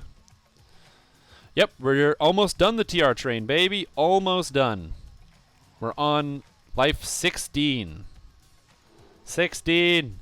I've got 3 paladin lives. This is barbarian, and my last class favorite soul is going to be next. So, and then I can just do whatever I want. I'm so excited to just do whatever I want. Like, oh my god, I'm so excited to just do whatever I want. I don't really have any backpack space. I'm going to vendor super quick. Because I'm that guy. It's like, yo guys, let's do quests. By the way, I'm vendoring. Garbage, garbage, garbage, one-hitter, garbage, garbage, garbage, garbage, garbage, garbage, garbage, garbage, garbage, garbage, vendor, vendor, vendor, vendor, bad, bad, bad, bad, bad, bad, bad, bad, bad, bad, deadly 3, keeping, plus 3 damage is always good, hardy 2, garbage, garbage, garbage, Zizu Spangle, trash, dumpster, good, 35 items, goodbye, let's go. So what will your final build before completionist? The last character I'm going to be playing will be a favorite soul. And I wasn't sure what type of favorite soul I wanted to play. There's a couple different options. There is, of course, the melee Warforged Juggernaut favorite soul, where you play as a melee favorite soul. You essentially just use a great sword. You run around, you murder people, you heal your allies. It's pretty good, very effective. Yeah. Not sure I wanted to do that.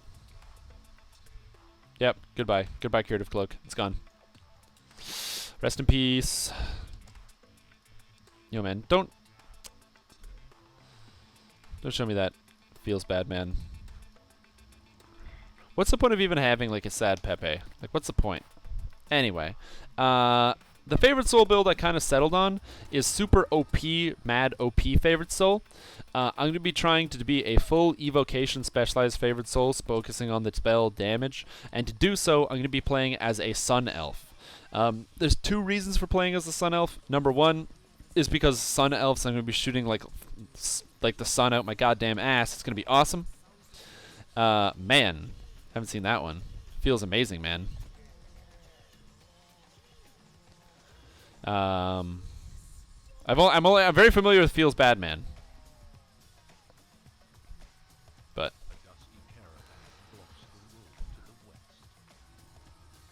But yeah, sorry, Sun Elf. So because it's like I said, thematic. It's essentially I've got lasers coming out of my ass. So being a Sun Elf, you know, makes sense thematically. More than just making sense thematically, I also want to do it because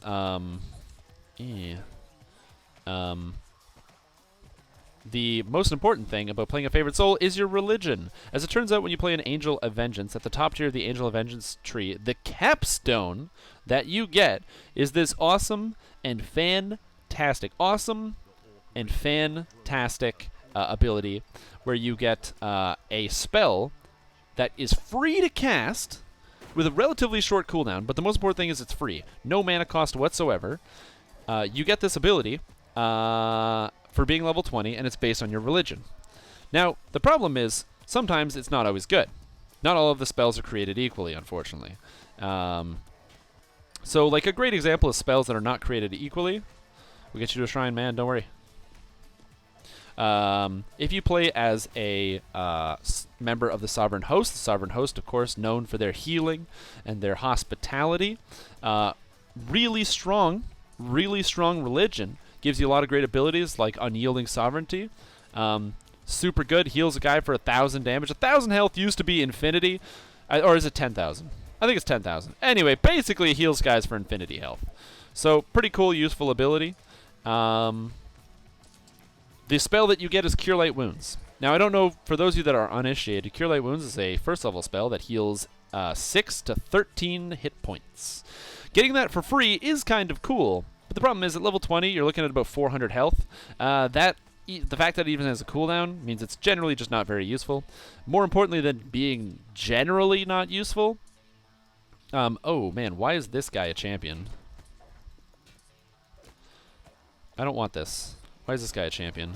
More importantly, just being, not super useful to have Cure Light Wounds at level 20. When you hit level 30, it becomes even less useful, considering the fact that, yeah, sure, it's like free, but again, when you have suddenly 1,500 life, yeah, it doesn't really cut it anymore. Similarly, if you follow the Silver Flame, following the Silver Flame gives you Silver Flame Exorcism as your special ability, like at level 6. And the Silver Flame Exorcism is a really cool ability. You essentially get to take outsiders, whether they're demons, elementals, that sort of thing, and force them back to their home plane of existence. You're doing an exorcism. Really cool idea. The problem is the Silver Flame Exorcism is coded to scale off of, drumroll please, your cleric levels. So because you're playing as a favorite soul and you have no cleric levels, guess what? Doesn't work, and it never will work. Which means you basically get nothing from your religion until you hit max level. So what is the free spell that you get? Searing Light. Now, Searing Light is not a terrible spell, but it does 1d8 per 2 levels, capping out at 5d8s. 5d8s is not fantastic for a spell, especially at level 30. Now, however, it is free. You can maximize and empower it. It is a spell-like ability, so it's not the worst thing in the game, but it's very far from the best. You know, and then the other spells generally just useless. If you play as the Undying Court, you get to control undead, as Tyler G mentioned. If you play as the follow the Volkur, because you're a drow, it gives you access to invisibility. Again, not that invisibility is bad, but there's like ways you can get invisibility, right? Like you get scrolls, you can find potions. You know, people sell these things on the auction house pretty readily. It's not too hard to get things that will give you invisibility. Hell, there's even some clickies floating around, you know, that are still in the game from an age-long past. So, Strimtom, you might ask, well, what do you get from being a Sun Elf? Why would Sun Elf even have a religious bonus? That doesn't make sense. They can't be 20 levels of Favorite Soul unless you use a Heart of Wood, because they have first level Cleric. So to get 20 levels of Favorite Soul, you have to spend money. That's true. So then what is it? What's the religion? Well, the Amanator, or you essentially, as a Sun Elf, you follow a Manator. I don't know what a Manator is. I just know you follow it. And a Manator has 2 awesome blessings. First, at level 6 from following a Manator, you get Fire Shield. That's always turned on. Your character's always on fire. You're always taking 25% less damage from cold spells. That's freaking cool. That's the best one, by far, of all the religious abilities. So, to start off, they have a good power. And, but then the free spell that you get, the free spell is this little spell. You might have heard of it. It's called Sunbolt. Now, Sunbolt is a new spell that was, I wouldn't say recently added, but it was added, I don't know, like 2 years ago or something. And it was, at one point, a cleric-only spell, because it came from Divine Disciple. It's also in Favored Soul. Now, as a cleric, it's really useful. It's a 4th level spell, or is it a 3rd level spell? I can't remember. But it's basically, it looks like Lightning Bolt, but you also shoot a beam of rainbows at the same time. So it's like a Lightning Bolt with a beam of rainbows. It looks very cool. How much damage does it do? 1d8 per level, capping at 15. Now compare Sunbolt with Searing Light, which I believe are both 3rd level spells. Searing Light deals a d8 per 2 levels. Sunbolt deals a d8 per level. Interesting, eh? And one of them caps out at 5d8s, the other one caps out at 15. So when you pick that up at level 20, and it costs no mana, and you can maximize and empower it, welcome, welcome. We're just finished. Where there's smoke, we're heading over to the captives. So when you actually happen to pick that up, it costs no mana, and it deals 15 d8s. Pretty good. You can maximize and empower it as well, which is ridiculous. And then later at level 24, you pick up Master of Light, which bumps it up by another 10 d8s, capping it out at 25. Now, 25 d8s is a lot of damage, okay? That's 25 to 200 damage, with an average of about 140 damage. Pretty good. 140 damage is a lot. Like 140 damage is a lot, by the way, as your average. And then, so factoring in a little bit of spell power, you're looking at easily being able to output 800 damage Sunbolts, you know, critically hitting for, if you have, you know, the Scion of Elysium, critically hitting with that spell for over 2,000 damage easily. Oh, did I mention it costs no mana? Pretty good. So that's why I'm going to try that. It should work. I'm hoping it'll work. If not, Blade Barrier is still a thing. So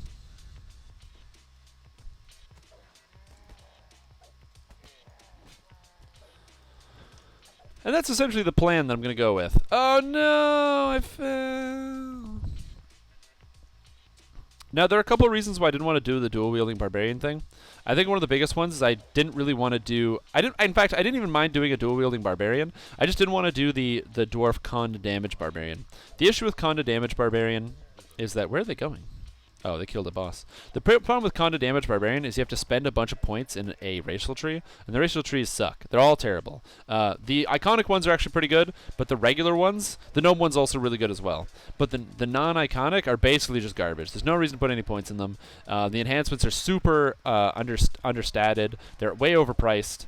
The good abilities are all at the top, which means it's too much investment. There's no reason to ever put things that aren't in your... Basically, you can get anything in a racial enhancement tree that you can get from your class tree.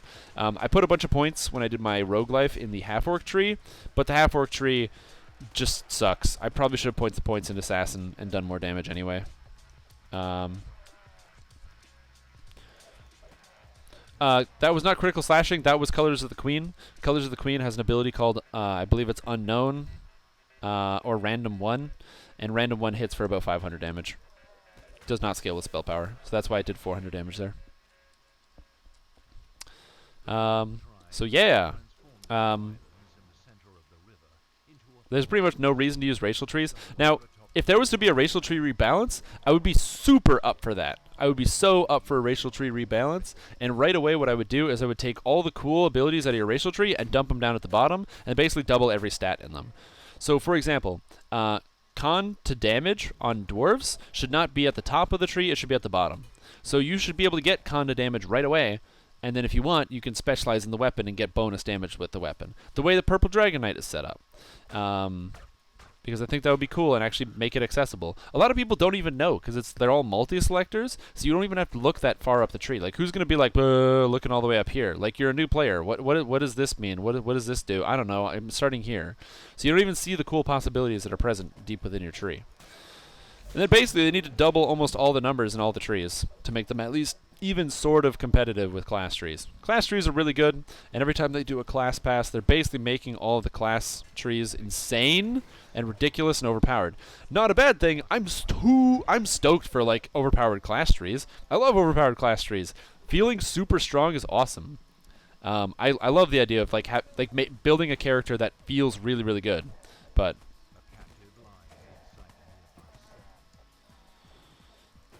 earlier than that, I don't have sneak attack damage, so I don't have any added damage, so it shouldn't be showing up. Oh, that one there? How it was like 44, 1, and 8? That's a great question. I'm not sure. As I just did that there. Yeah, 44, 1, and 8. I think I actually do have sneak attack damage. I do have a rogue life, which gives me extra sneak attack damage, so...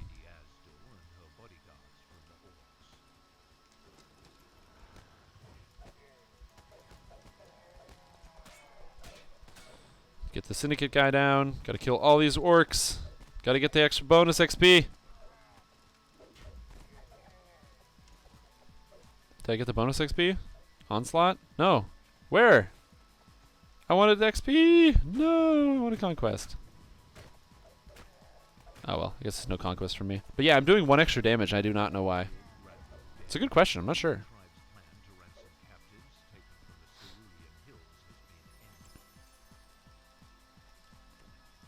Cool. Kobold Assault. Next. So yeah, I'm not sure. But yeah, basically all the racial trees are garbage, and if they actually make changes to them, I'll be really happy with that, but I don't think that's... I don't see that in like the near future. I'm also like, if instead of like racial tree rebalancing, they just add in new races, that's also cool. Like at the producer's letter, they mentioned that they want to add in like Tiefling and Azamar and stuff. And like if they're like, okay, you can have like a rebalanced dwarf action tree, enhancement point tree, or you get a new race. Like, yeah, give me the enhancement tree. Just give me the enhancement tree. Give me the enhancement tree now. I mean, sorry, the race. I don't want the enhancement tree. I'm just kidding.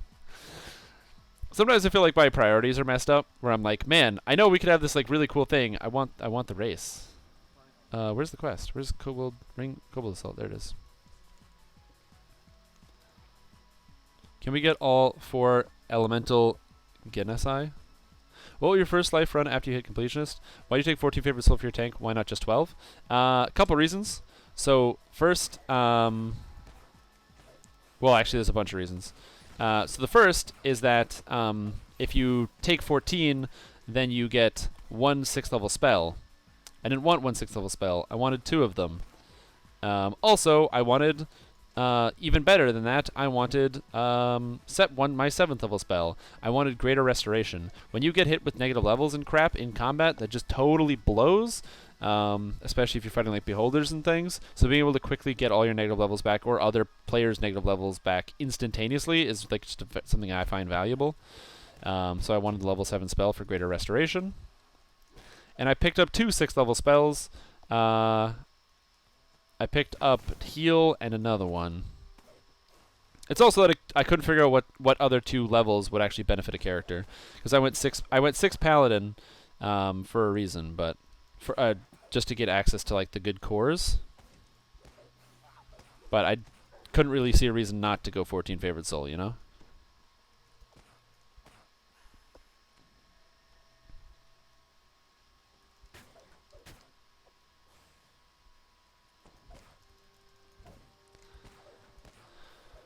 What will my first life be after I hit? I don't know. I'm not sure.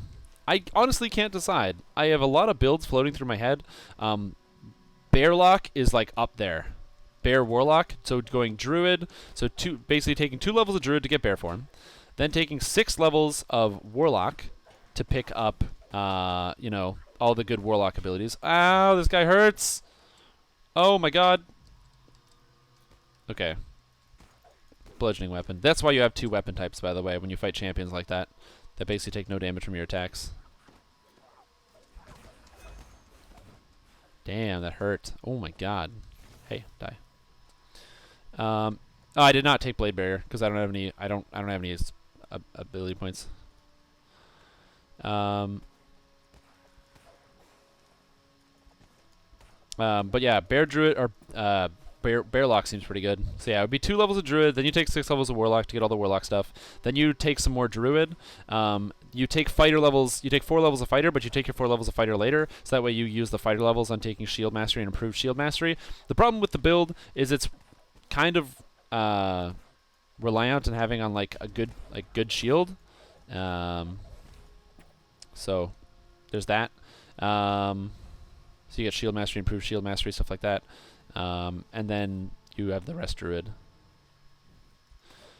Yeah, that's why you take 8 levels of Druid total. You just start with 2 so you can get the Warlock so you can actually level, and then you do the rest Druid. You want to have 10 levels of Druid when you end, so that way, 1, you get access to Rising Fury, a fantastic ability. Rising Fury gives you Constitution and Strength when you get attacked in combat, giving you a very high Constitution.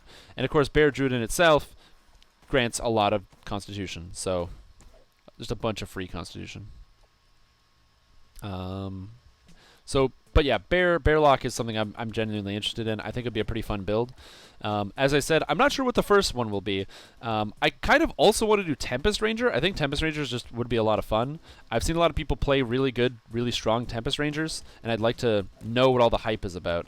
Essentially, I'd do like an Elf Tempest Ranger. I'd probably take Extend Spell as one of my feats, so I could easily, while being an elf, also take the Elven Dragon Mark. Dragon Mark of Shadow. So that way I could have extended displacement at my beck and call as a ranger. So being a melee character who can easily cast displacement on himself, like 50% concealment is not nothing. That is a huge boost to defense. I think it would be worth it. So I'd also want to try that out. And then also, once I actually have Completionist and I don't need to like do certain character lives, I'm kind of just going to play whatever the new thing is to test it out, you know, to kind of get that experience for the new thing. Ooh, welcome, welcome, welcome. We are inside Kobold Assault. I kind of just want to get whatever the new thing is. So part of me wants to play a Kensei because I haven't played since the rework. I also really want to play a fighter, actually. I want to play a fighter Vanguard, Pure 20. I think Vanguard's really cool. It's honestly one of my favorite enhancement trees in the entire game. The concept of just being like a dude with a shield and like killing people with your shield. So like other players, you know, they carry a shield that gives them like armor class or something. No. The idea that I have of like a sick Vanguard is like going up to a dude, like a crowd of dudes, all right, or like a crowd of people, and then you go ahead, you walk up to him. The first guy like attacks you, and you knock your weapon out of the way with your shield. You stab him in the face, and then another guy tries to hit you, and then instead you put your shield on their neck and you knock them over and you crush and cut their head off with your shield. And I'm like, man, that just seems so cool in my mind. So I love Vanguard.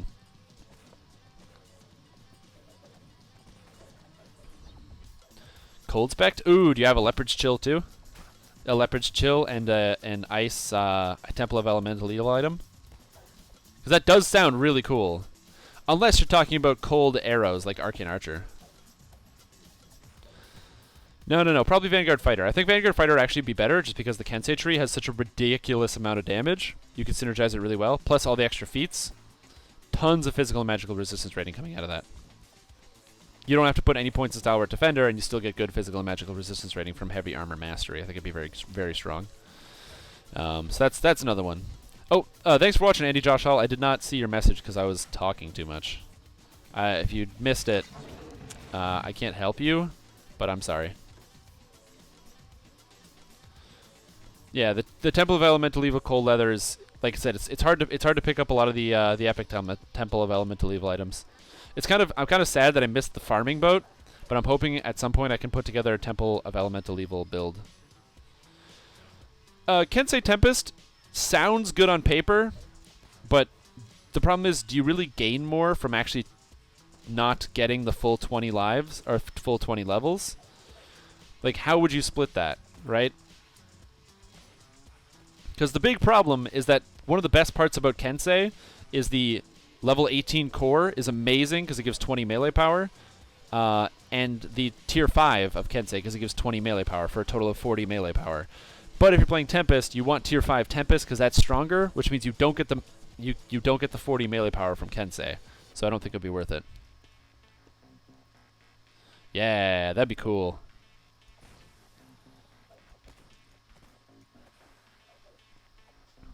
Yeah. So yeah, there's that. What other builds do I want to do? I kind of want to do like a fist monk. I didn't really play a true monk. I played that stupid goofy monk, but I think I'll wait for the monk pass to actually come out. Yeah, double shot goes higher than 100%. For every percent, double strike has a hard cap of 100%. Double shot has no cap on it. So ideally, you want to have 1% over 100. So for example, if you have 400%, 400% is good, but 401% is better. Like 400 or 399% and 400% are basically the same because you're always shooting 3, and now you can shoot. You have a chance, a 99% chance to shoot a 4th. But 400 and whereas 400% you're always shooting 4, 401% means you have that chance to shoot a 5th for that ridiculous burst. So I'd recommend, if you can, go for that extra 1% to peek over the top. Of course, multi-shot gives you 120% now. No, it's not. It's not. If you're farming it, again, that's why you need a farming group. You need to have people who don't mind coming and helping you farm it out.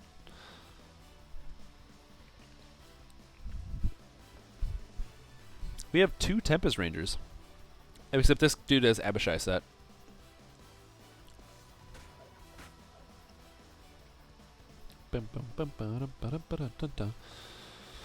So yeah, it's definitely difficult. I'm not entirely sure what type of character I'd actually like to play. Artificer seems interesting as well. I also want to play as an Arcano Technician. I have played my Arcano Technician a little bit since the Temple of Elemental Evil run, and my god, is it fun. It's just super cool to just be belting out lightning spells all the time. So I kind of want to do Arcano Tech. I think it's just good, and I think it's really, really strong.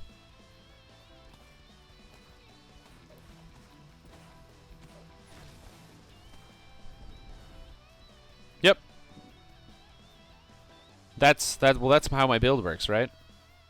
You may or may not have read my build guide. which is if you haven't, it's totally a mistake. And in fact, I'm just gonna post it in chat here. If you haven't read the best build on how to play Ranger ever made by anybody, well, this is a new player guide actually, but I'm just linking it there if you haven't read it. But yeah, that's the reason why I do the split the way I do it. The capstone of Deepwood Stalker gives double shot from Horizon, or sorry, gives ranged power from Horizon Shot. Now, ranged power, to be clear, is not bad, but it is a very different stat than double shot. Ranged power will not affect your elemental attacks, whereas double shot does. You've played it 3 times. Well, that means it works, so...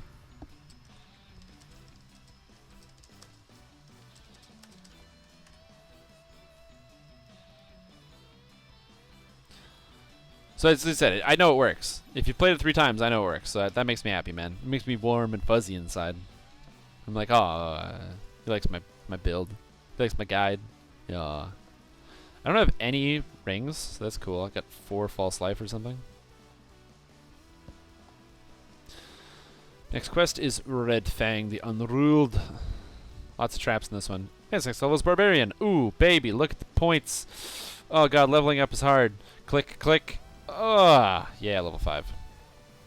Now I also need Mantle of the World Shaper and Voice of the Master. Perfect. So now I have True Seeing, which means I don't need to have this Secret Door Detection goggle on, so I can swap that out for the +3 damage goggle that I have somewhere in here. +3 damage goggle. Yeah, and I have 3 more damage. So now my character is even stronger.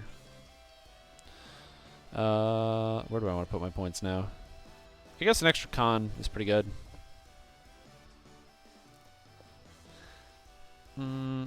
Actually, I kind of want to put it here so I can take that.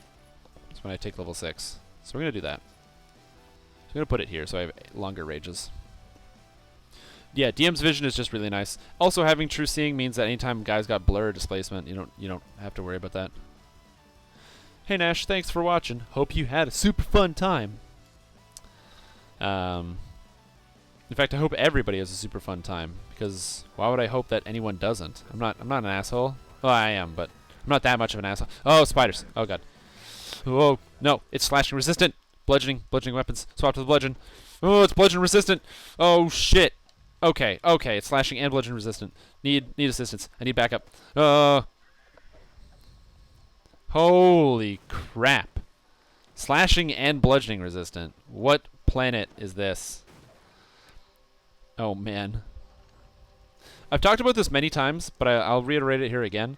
I think that there actually is a way to solve the difficulty problem in Dungeons & Dragons Online. There are many people that say that the game is too easy, that's not hard enough. Now, if you're a new player, you can probably say, what the hell? What do you mean it's too easy? I don't know what the fuck's going on. I can't do shit. I don't know what to do. Guys, oh, God, what do I do? Where do I go? What quests? I don't know what the fuck's going on. I'm coming to get you, man.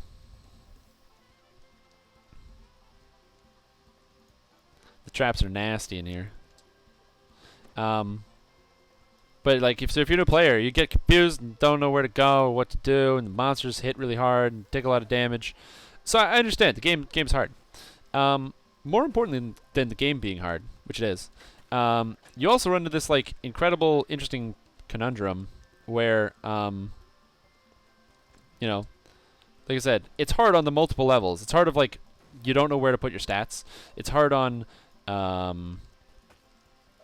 so yeah, you don't know where to put your stats, which kind of sucks. You don't know where the traps are in quests. You don't know what the weaknesses of certain monster types. Like, oh, you know, like ogres. What if you haven't learned about ogre combo yet? Then you get comboed by ogre, and you're like, oh shit, ogre combo or troll combo. They hit you with the combo, you're dead.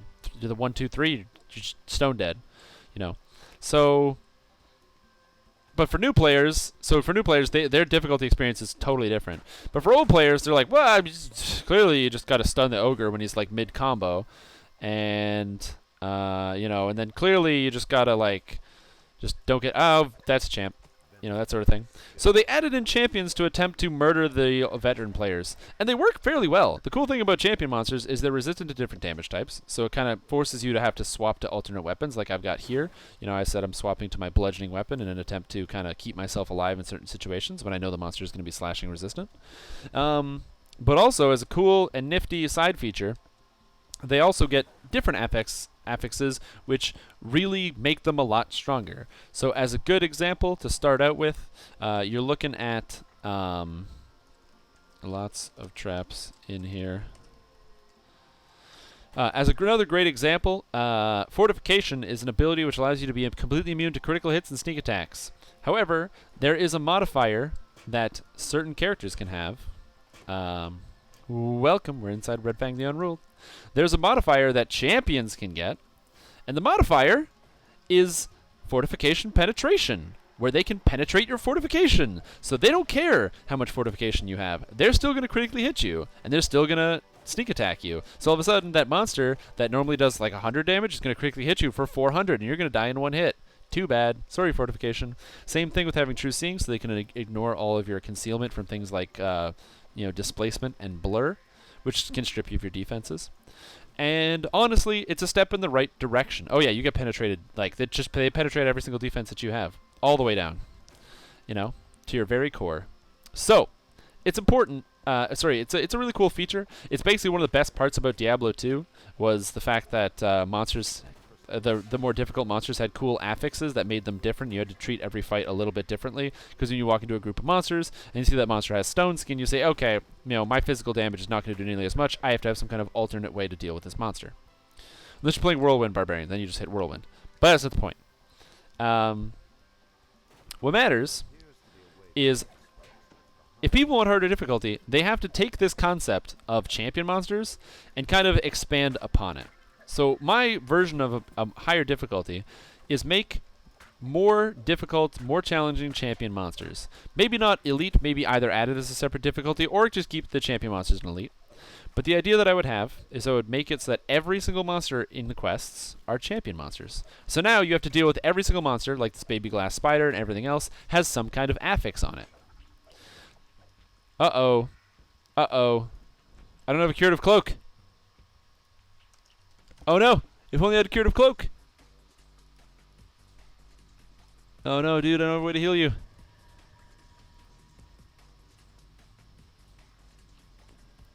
I don't think I can use this potion on friend, but we're gonna see. No, I can't. Nice! Good save, man, good save.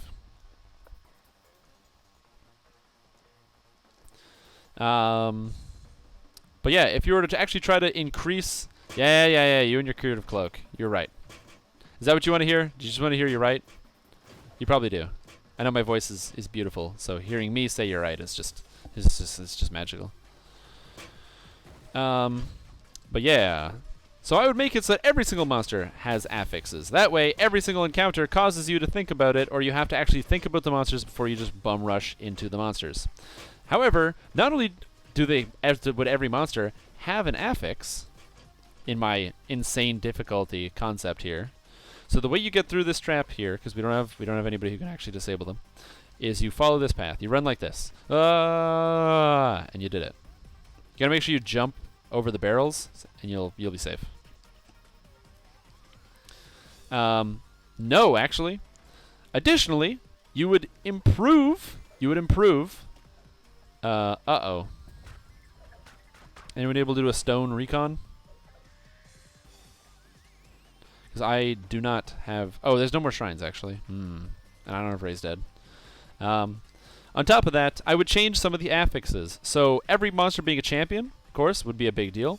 However, monsters would get random affixes. They would get immunities, not resistances. Screw resistance to slashing damage. Fuck it. Immunity to slashing damage. Oh, I'm sorry. Are you using the Riftmaker as your only weapon? Cool. Now you do 0.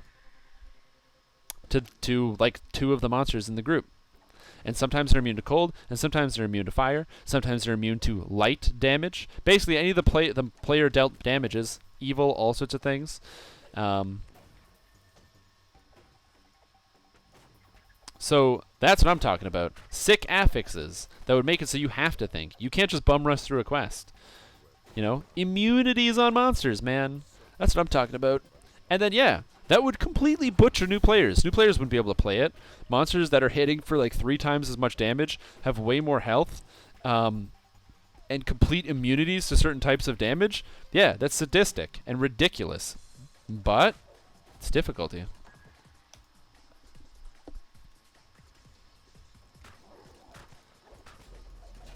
Yeah, I know, but there's always the talks. People bringing up this Reaper difficulty all the time. The problem is, I think that making difficulty with bigger numbers doesn't work, and you can see that. So the players that have the most ridiculous items in the game, the absolute most ridiculous items in the game, okay, is legendary content comes out, and they're like, okay, cool, we're just gonna have the monsters hit for 1,600 damage a hit. The regular monsters. So, if you're doing Legendary Elite and you can't handle taking 1,600 damage from every single auto attack, then get out of this difficulty. Also, they're going to have 20,000 health per monster, and the boss is going to have like 50 billion. Cool. Awesome. Super good difficulty, guys. Except none of the things immune to crowd control. They don't have any damage resistances, so people just stack more damage and hit harder. So for the players that have like 1 million stats and all the gear in the game, they don't even care. They don't even notice. They walk into Legendary Elite and they don't care. And then for characters like me, or players like me, who don't have all of the items because I do the TR train and stuff, and I'm not a super endgame player. Next is Swiped Signet. For players like me, who aren't super duper endgame, Legendary Elite's basically impossible. And it takes a long time to actually farm into and get into it to be able to help out your team. Because of the damage numbers. It doesn't require you to think. It doesn't require you to kind of change up your strategy. It just means, okay, I have to make sure I have displacement, blur, incorporeality, 130 armor class, and 150 physical resistance rating. Cool, I'm good. Now I can play whatever character class I want and go into Legendary Elite. Right? So the thought is like it's barrier to entry as opposed to difficult gameplay. Whereas I like the idea of the champion system, but on crack, because the champion system's cool because it forces you to think about the monsters. Anytime where they have to stop and make you think is kind of in my mind, the way that I would like difficulty to go. I would really like to see it if instead the monsters, like I said, were regular champion difficulty, but now you have all these fucking rangers that run around with dual-wielding Kopeshes, and every 6 monsters completely immune to slashing damage, and they do 0. So now you can't just play all rangers. Now you have to actually have a guy that does fucking bludgeoning damage. Maybe you have to have a guy that's using fire or ice or something. You can't just one-man army that difficulty, that sort of thing. Right? I don't like doing Legendary Elite because it's not really that fun. Dying in one hit to stuff just isn't fun to me. Or having the stats so you don't die to anything is same concept, not really that fun.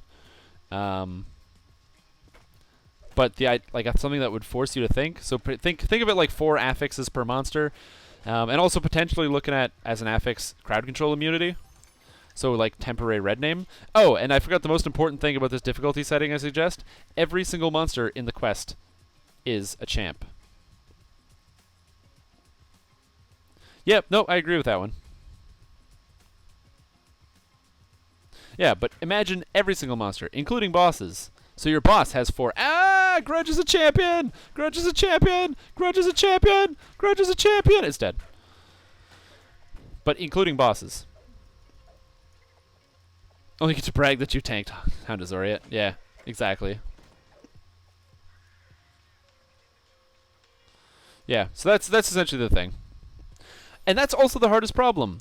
People say all the time, oh, we want harder difficulty, we want harder difficulty. Well, what's the reward for harder difficulty? And I think that's the biggest question that I don't have an answer to, and I don't know. Is it achievements? Is that what you want? Is it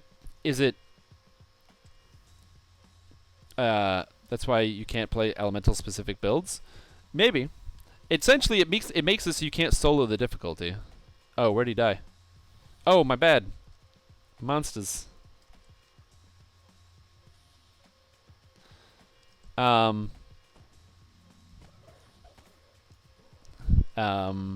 the problem is, how do you reward that kind of difficulty?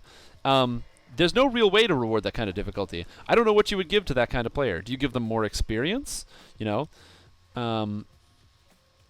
you say, okay, well, because they're doing something that's extra hard and extra long, that requires more skill to do they get special items? Do you have to program in special rewards? Something like that? I don't know exactly how to do it. right? Like more experience. I don't know. Like I said, that's why like achievements and things you can share would be cool. I think cosmetics would be very cool if there were like custom cosmetics that you could get, and the custom cosmetics maybe like you get tokens and you can use the tokens to buy custom cosmetics. I think that'd be very cool. Sort of like the way they do it in World of Warcraft, where all the dungeons have challenge modes, and the challenge modes don't give you anything, right?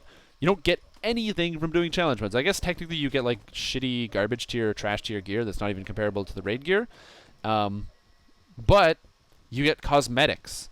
So like they gave away this like sick armor set for every single class in Mists of Pandaria.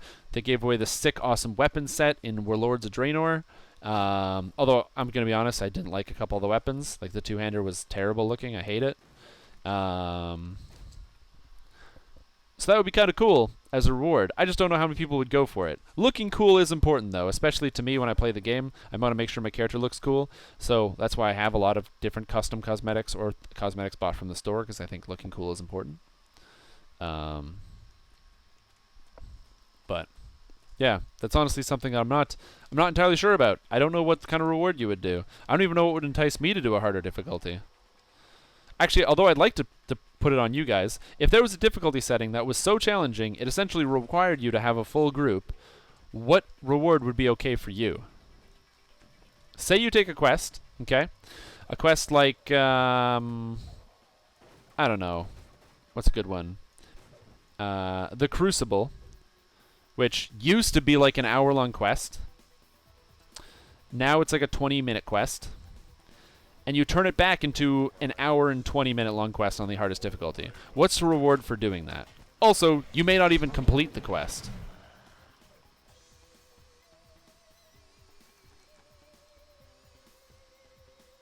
Do we have a rogue? Yeah, we have Thrina. I don't know if Thrina is able.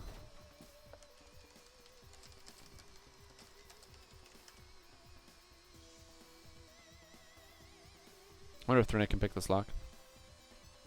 Instant level 30. Right? Because for some people, the actual like challenge is the reward. Being able to do really hard quests is just fun, right? That's why people like playing things like Dark Souls and stuff.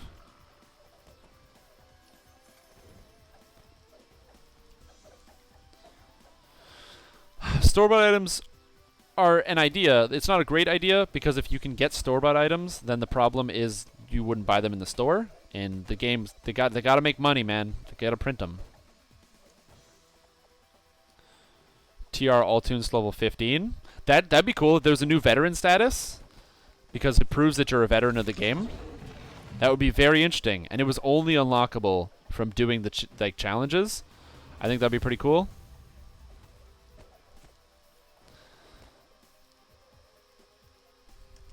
Wisdom. Nice. Dude's got wisdom. Oh, Sizzle has 300 life. That's enough. Or 700 life. Sorry. Yeah, I like the idea of tomes and stuff like that. And then also, where's the difficulty restricted to? Is it restricted to Legendary Elite? Or do they kind of do some kind of jerry-rig where it works on every single quest? That's the other question about the difficulty. Does it apply to every quest? Does it only apply to certain quests? How do you know which quest it actually applies to?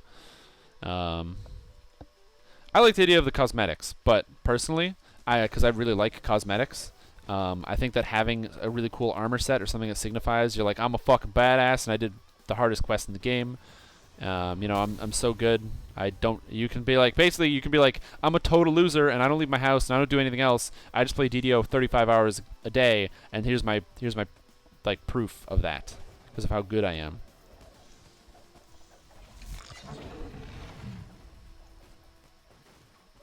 Yeah.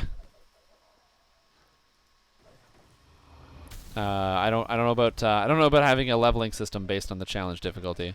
That's never worked in any game ever.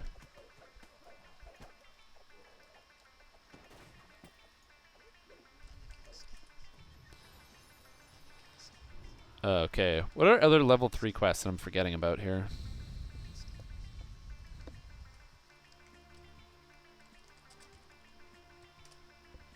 I think the system get a better chance.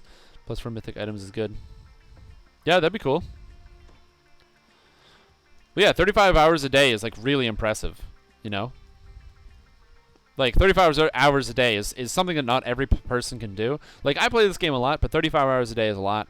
I also have like a job and stuff, so I can't actually have the same level of commitment that the people that can put in 35 hours a day can. So like anybody that can, like they said, they deserve the reward. They literally just deserve it. Catacombs. Just for the purpose of doing catacombs, I have a maul that I crafted. It's a +2 holy. It's really good. Really good. Constitution when raging. Oh, baby, give me that. Your character gets a statue in the Hall of Heroes. There would be a lot of statues. I don't know how that would work. Also, they have to probably hand code each one. Reminds me of Path of Exile Hall of Grand Masters. They made a thing where you could spend $500, and then you got your character added into the Hall of Grand Masters, and so they would actually program your character the way it works into the hall. So players would have to fight through people's characters. It was a cool system, but again, takes a lot of monies, so... Yep. Making it a challenge thing as well would be very interesting. Maybe have a leaderboard with weekly resets. It's hard to entice people to do harder difficulty. That's why a lot of people don't like Caneth challenges. Caneth challenges don't have leaderboards for a reason I will never understand. They're super sick. They're really cool. They actually are challenging. They're exciting. There's something different. I really, really like Caneth challenges, but for a reason I cannot fathom or understand, there's no leaderboard. It is endlessly confusing and baffling to me why there is no leaderboard for Caneth challenges. I know people tell me, oh, but there has been a leaderboard in the past stream, Tom. There has been. But why isn't there one now? I would love to see that.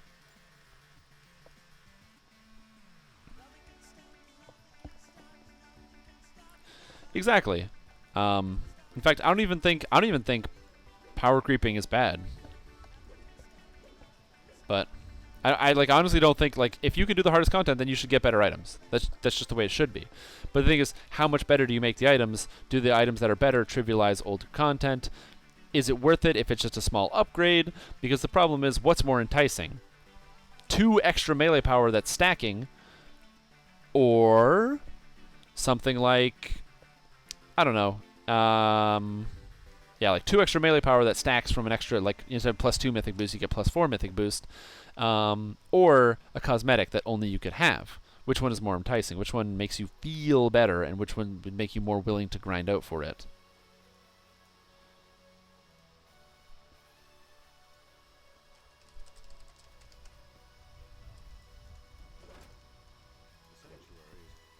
So that's where it becomes like a really difficult sell, I guess.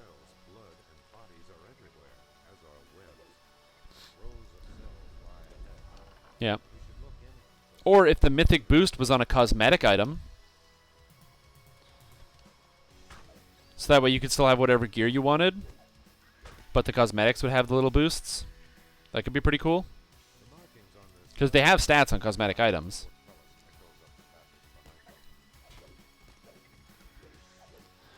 That would require mounts to be in the game, and there are no mounts in this game.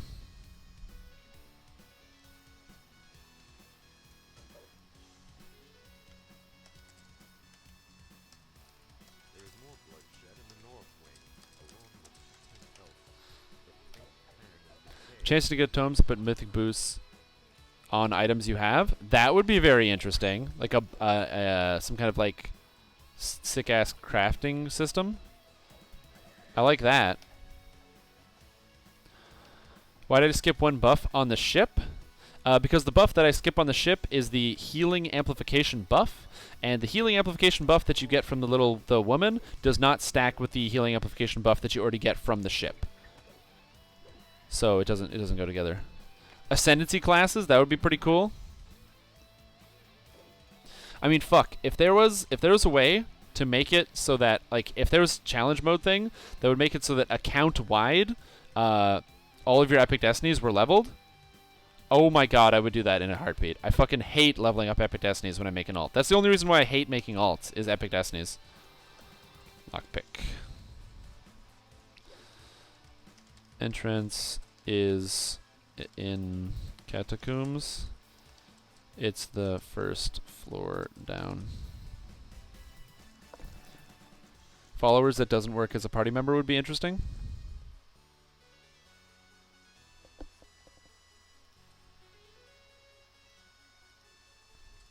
Do we have a lockpick guy?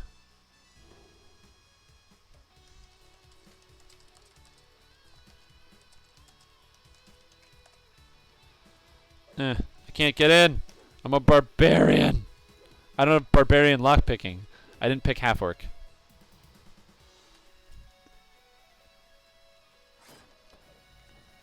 Yeah, exactly. It's the kind of thing that pretty much everyone can get behind, is like cool sick ass cosmetics. Because the thing is, it's like it's very easy to say, well, yeah, the better players in the game should have the better gear, but better players in the game having different gear that's not even relatable is a bad idea. It'd basically be like, you know, if the Ring of Prowess was an item that you could only get from doing these super mega challenge modes, right? That would be a terrible idea, because the Ring of Prowess is just clearly the best item for any physical using character. Any character that does physical damage with weapons, the Ring of Prowess is the absolute bar none best item in the whole game. But if that was gated, that would be terrible. But I like the idea of having like mythic versions or slightly more powerful versions, right? Like I said, like it's kind of like the World of Warcraft effect, you know, where they have like 7 different difficulties. I hate that there's 7 different difficulties in that goddamn stupid game.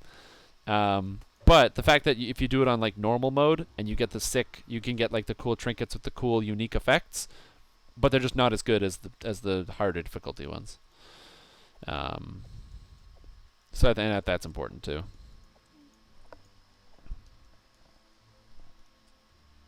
Oh, sorry. Now, for this one, to hand in, you go outside, you talk to Friar Renow, you hand in the quest, he gives you a quest reward, then you talk to him again, then you go upstairs, so make sure you talk to him twice. Don't forget to talk to him twice. It's really important to talk to him twice. Then you go upstairs, and you talk to Gerard Dryden. No. Whatever. The Dryden. You talk to the Dryden guy all the way at the top, and then you get the quest from him, and then we go back to the same door. A trophy room, that would be very cool. I would be very excited about that one if that was an option. Hey, good morning, man. Hope you're having a good morning. Make sure you got a good cup of joe, that sort of thing. I always forget that it's like, what, like 9 o'clock for you? How many hours away is it? It's 9 o'clock here. So how many hours is that? I honestly don't know. I'm not good at time. I don't know what the time difference is.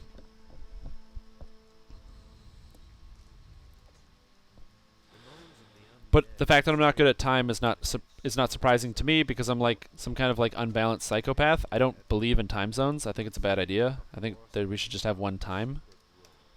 But I'm weird. Yeah. I think it would also be cool, like colored nameplates I think would be a cool option. So instead of everyone's nameplate being blue, based on how many Reaper modes you've done, maybe there's like a little Reaper mode journal, and for every time you've done one, it changes the color of your name, sort of like the whole like green, yellow, and red. I think that would be cool.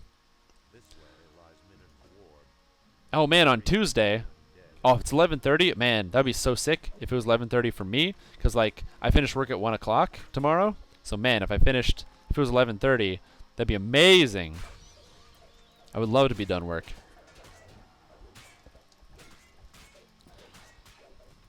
Yeah. The dirt cake man stares at you from across the room. Hmm. Vanishes before your eyes. Yeah, it's exactly like how guild names change color, except it would be based on your character. However, what I would like though, I would like the actual Reaper mode, like achievements or whatever, to be based on your account and not your character, but The exit gate slams closed as you approach. From the south, you hear another portcullis clatter open. yeah, so I think that would be interesting. And like I said, don't make the difficulty, you know, don't make it soloable. Damage immunities force you to have players with varied skills and varied abilities. It forces you to pick different abilities, different types of crowd control, stuff like that. This lever may open the way out. That'd be interesting. Although, with the options that you have to jump and basically fly as it is, there's a lot of good jumping in town spots. In fact, if you're looking for a new place to jump in town, you don't jump in town around very often, I highly recommend House Deneath. House Deneath has some prime quality jumping in town options, especially because you can fly from the top of the tower and land on different places. If you have the ability to air dash as well, as though you're some kind of Mega Man, talking about Favorite Soul air dash, Sorcerer air dash, Monk air dash, you can see some. There's prime real estate for jumping in town, guys. Oh man, I can't wait to get Pain Touch. Oh, extra D6 melee damage on all my autos. And then make sure you go up, talk to Dryden, and then come back down, and blah blah blah. Now you have to make sure you talk to Dryden in between each quest. Yep, jump to the statue's hands. That would be a Reaper mode in itself. But like I said, the most important thing about Reaper mode is not so much that it's monsters with a lot of health, because monsters with a lot of health are not fun. I've never had fun fighting monsters because they had a lot of health. I've never been like, man, that was an engaging boss fight. It had a lot of health, right? Like, there are some fights that I did think were like that. If you ever played Lord of the Rings Online, there was the turtle fight. I really liked that fight, and the idea was the turtle basically just had a lot of health. It was a turtle, but more than just having a lot of health, it had like this cool bleeding effect where everyone started taking damage over time, and the damage over time got greater and greater. So it was more of a DPS race. You had to kill the turtle before everyone in the raid died, which I thought was pretty cool. Also, you would have your main tank swap or die sometimes, so that way you could resurrect them, so they would reset the dot that was on themselves. It was a really cool raid. It was simplistic, and it wasn't really that difficult, but it was really cool. Even though it was about a monster that had a lot of health. My favorite thing about it was seeing the all raids, where in Lord of the Rings Online, because there are, I think 8 character classes, people would try to do the raid using only one character class, and on the non-healing character classes, it was hilarious. So seeing people whip out like their all-champ raid, their 12 champion raid, or the 12 burglar raid was my favorite. I managed to do a 12 burglar raid when the turtle was successful. Now that was actually easier than it sounded, because every burglar got exposed weakness, which increased the damage that the turtle took by 10%. And if you have 12 burglars, that's 120% increased damage. So, but yeah, like I said, just toss a bunch of immunities and stuff on the monsters, make it rotate so you never know exactly what you're going to fight. The only thing is you need an indicator. You would need a way to be able to tell. If there was no way to be able to tell, it would be horrendously tedious. Oh yeah, Lord of the Rings is not doing too well right now. But I think that's because of bad business decisions. Because the Mines of Moria expansion was so fucking good, it makes my dick rock hard. It is my favorite expansion in any video game ever, and it is my favorite era. It is the only time I would ever ask for a private server would be Mines of Moria expansion. I would play Mines of Moria expansion private server for like billions of years. It is the greatest thing ever.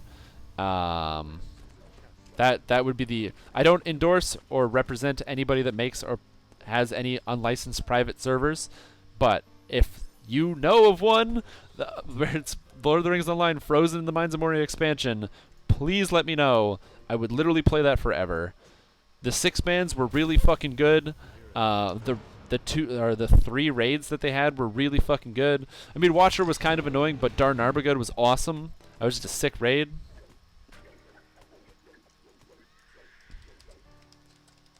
With the dude and sick items.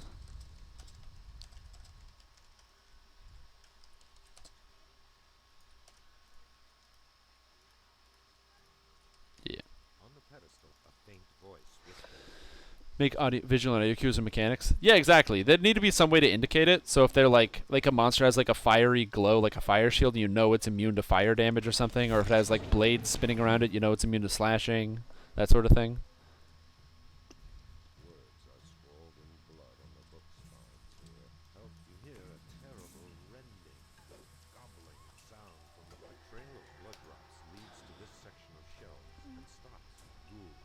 Once library, a faint voice whispered. Die, everybody. Die, Dr. Nick. Liches arise. A new order has come. So yeah. I would, yeah. Like I said, if you happen to know of a private server for loadings online for Mines of Moria expansion, please send me that in a PM. That would be the greatest thing, and I would absolutely just quit DDO and play that forever. So maybe you don't want to send me that, but man, that was the best. When the legendary weapons first dropped, and the idea of having a first stage weapon was like, because it was one of those yellow items, and it was like, oh, yellow items is the rarest thing. How important is keeping the streak going? Oh, absolutely. That's the thing. The idea of streaking is that you don't have to do normal and hard. If you like doing normal and you like doing hard, then there's no problem. You can do normal, then hard, then elite, and normal, then hard, then elite. And you'll easily be able to make it to 20. In fact, you'll have to do less different types of quests. The nice thing about doing it on every single quest on elite is that it gives you the option to do a very wide pool. I do almost every single quest in the game while leveling up because I only do them one time on elite. Do do do do.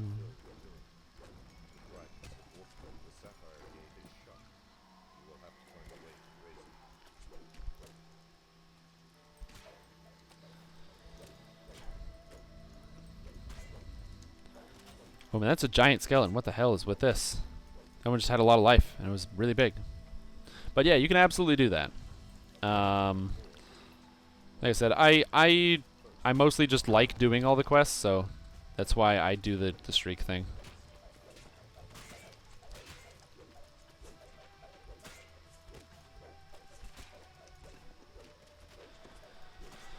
His Ignis stacking mechanic reels burn the Maker's Fire for those who raided Ulduar. I did not raid Ulduar. I don't even remember who that boss is.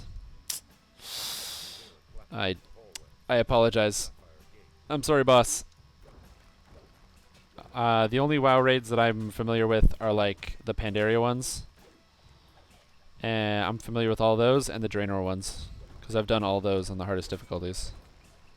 Because that's when I played WoW during those two eras.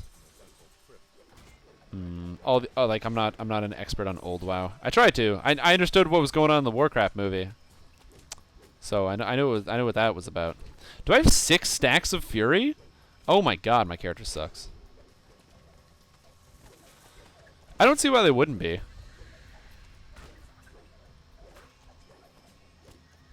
People have WoW private servers. I don't see why somebody wouldn't put in the effort to make a Lortra private server. If you want to do a specific build or something like that. Because remember, the builds exist, right?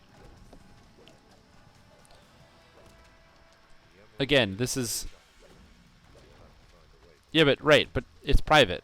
It's not about making money. I mean, okay, it's definitely about making money in some sense, but there's also the sense of like, if you wanted it, I don't know how to do like computers and codes and things.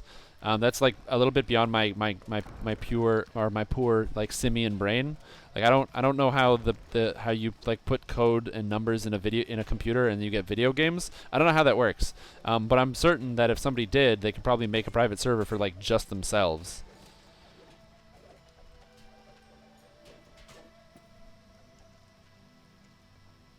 Either way, enough about stealing copyrighted content from Turbine to make private servers for my own personal enjoyment. Man, it was just my favorite part of the game. If you ever got the chance to do Dar Narbogud, that dungeon was just truly fucking terrifying. I remember going to fight Gwathnor for the first time with a full group. That shit was fucking terrifying. Like legitimately scary. It was like you didn't know what was gonna happen next. Like, yeah, it was hard, but it was also like, whoa. Just the whole concept. It was just the creepiness. It gave you the Lovecraft feel. Just like ancient, endless monsters from the dark. That you don't, and the game never, they don't explain where they come from or where they go or what happens. You just have to fight them and stop them. It also doesn't help that the boss fight's really hard. Another raid also wasn't perfectly balanced, Dar Narbogud. The last boss fight was not as hard as the boss fight before it. So, can I link you a sound file for the Ignis saying it, Strim, so you can get an idea of how awesome it was? Yeah, man. You feel free. Please do.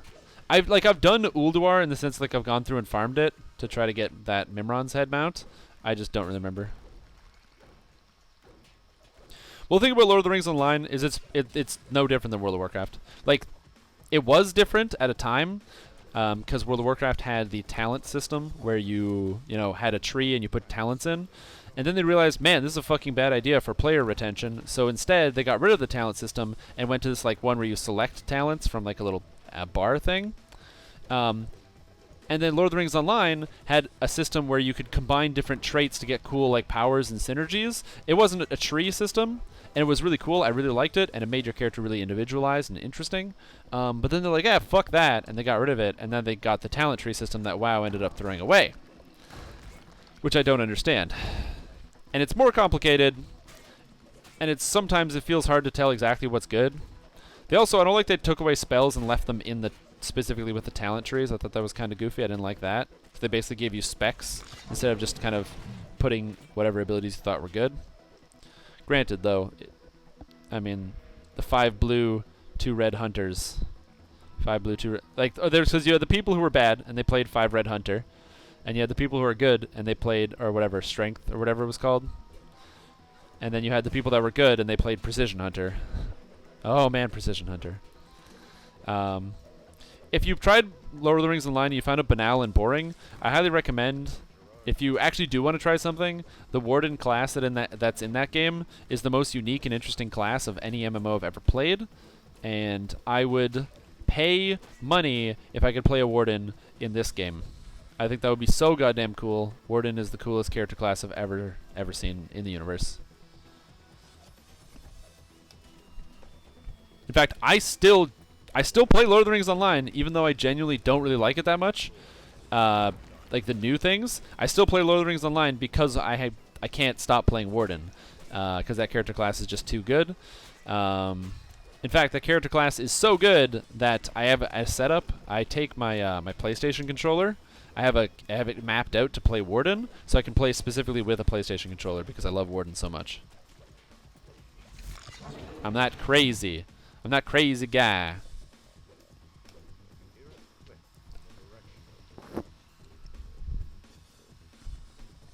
Like I said, definitely not a game for everybody. But it's just like DDO. Dungeons & Dragons Online is not a game for everybody.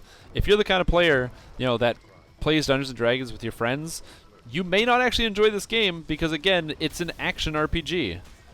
It's not, it's like I said, it's more akin to Diablo than it is to, like, World of Warcraft, anything like that. It's not the same type of MMO. And the full narration, the big 3D environments, the platforming elements that are in this game. And remember, platforming is important to mention because a lot of people that play MMOs are not platform players, right? They're not expecting to play Super Mario when they put the computer on the game on their computer. Whereas this game does have quite a few platforming quests and sections. I'm not even talking about extreme stuff like sorry, I'm not even talking about like extreme stuff like the pit or anything like that. I'm talking about just random platforming, like in Tear of Deccan. There's that stuff like that, or the fact that there's a lot of quests where there's cool extra things if you just decide to do the platforming, if you take the time. Shrimtom about to TR into a first life only played Iconics in fear of what I can. About to TR? Oh, into a fourth life, only played Iconics in fear of what I can do to make things easier at level 1. Alright, so what character are you going to play? I think that's really important. I can't give you advice on like what to do if I don't know what you're playing. But in general, equip a Great Axe. That makes things way easier. Great Axes are really good. Like the problem with playing like Rangers and stuff is like Rangers are good, but the problem with playing like Ranger or whatever is that you don't get AoE until you get Dance with Death at level 12. So you're basically like, you're a single target god until level 12. But then once you're at level 12, you become an AoE god. But it's a bit slow. It depends. A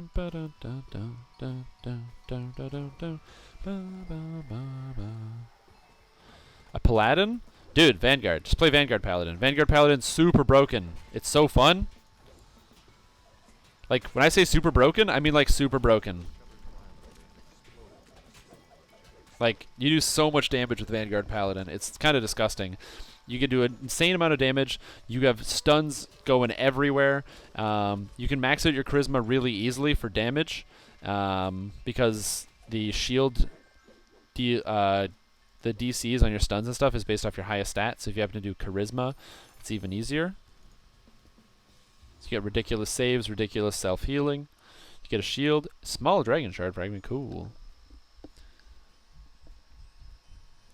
What? You didn't like Vanguard Pally? How do you not like Vanguard Pally?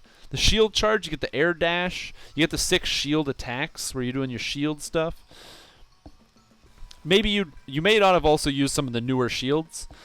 Terminus is the highest damage weapon in the game, and it's shield. Yes.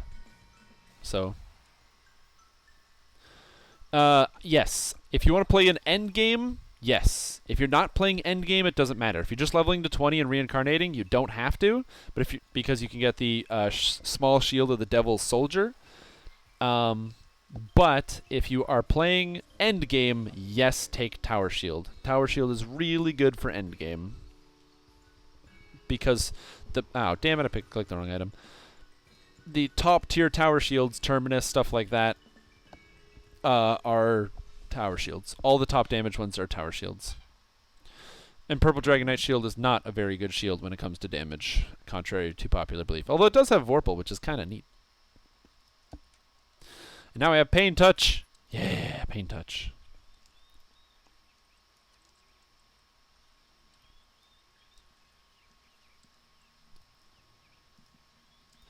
Pain Touch just gives me an extra d6 that scales off of melee power. I don't have a lot of melee power, but I do have an extra d6 damage, which is kind of cool. I have 2 melee power, so... Yeah, 2 levels of... I love that you say warrior, because you're a World of Warcraft player. It's so funny.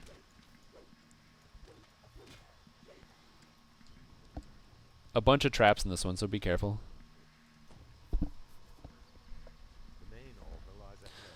Yeah, so Terminus is amazing because it's 3d10s. But from Vanguard, you get ridiculous additions to your damage.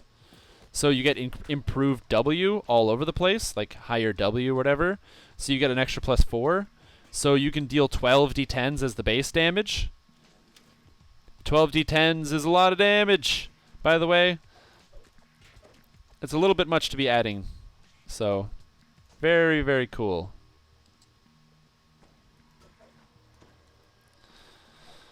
Plus, it's like a +13 item, so it's always good. And you can improve the critical threat range and multiplier by a shitload.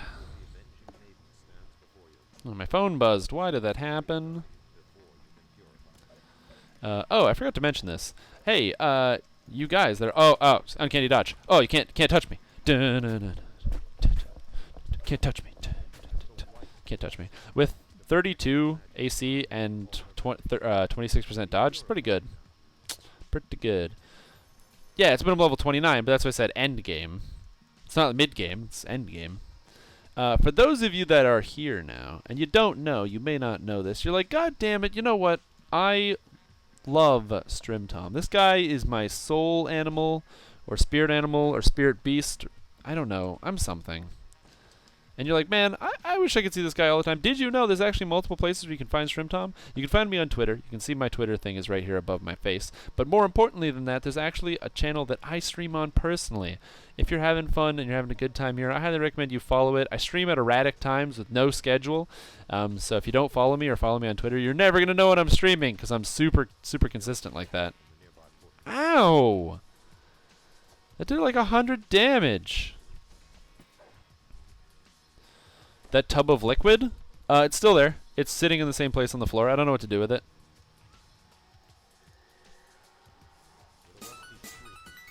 Hey! Welcome, new members of the Strimstream family. I could probably have that up, but it makes me feel really good. It makes me feel really special when people follow me on Twitch. Because I need the ego boost, so it just feels really good. My head's not big enough. Just a reminder, at the end of this quest, do not recall out, but instead use the altar in the center of the quest to transition into the next part. I repeat, do not recall out at the end of this quest.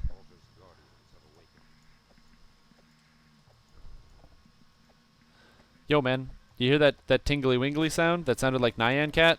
That's what happens. That's the sound that it makes when you follow my stream. Baby. Also follow the DDO stream if you want to catch me here every single Monday. That's also an option. I do stream every single Monday from 7 to 10. 7 o'clock until 10 o'clock at nighttime. Nighttime. Later RD2 play. We'll all catch you around. Catch you later. Catch you on the flip side. The upside. The upside down. Oh, spoiler alert. Oh, I watched last week. Since last week, I decided, or like, I didn't have anything to do on Tuesday, and I was like, man, you know what? I should stream.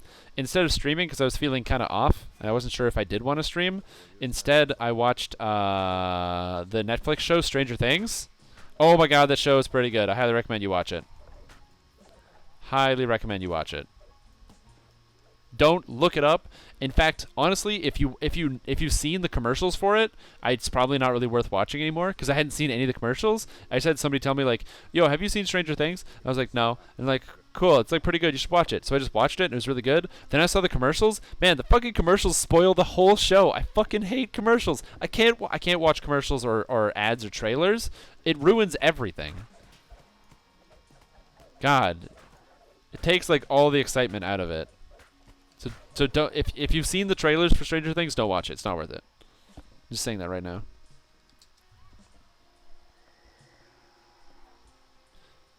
But if you haven't seen it, go watch it. It's really good. If you don't know what I'm talking about, just go watch it. It requires an active Netflix subscription. So go buy Netflix and then go watch Stranger Things. It's what I command you to do. Ooh. Oh god. Oh, fireball. What the heck?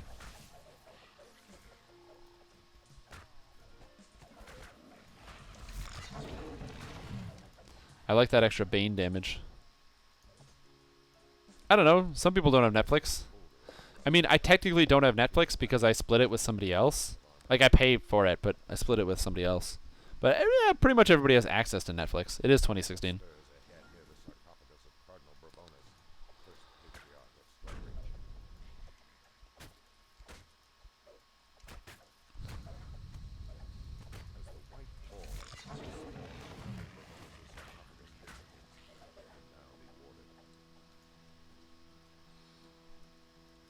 Who are we missing?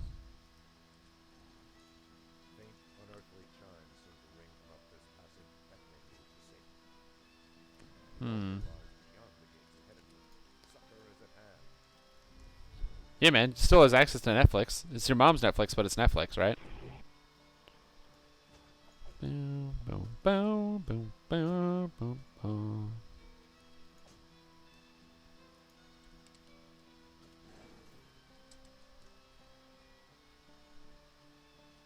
Cool. Good job, team. What about Blockbuster Man?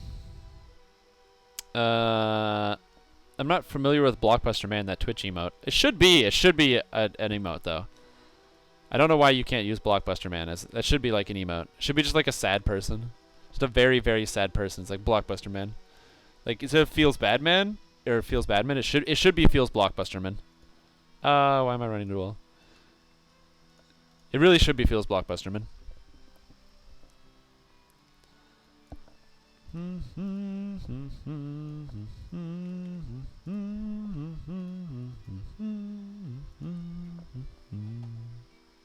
Ah, I'm stuck. Because rest in peace, Blockbuster. Oh, more items! Biting Great Axe! Tales of Valor, thank you.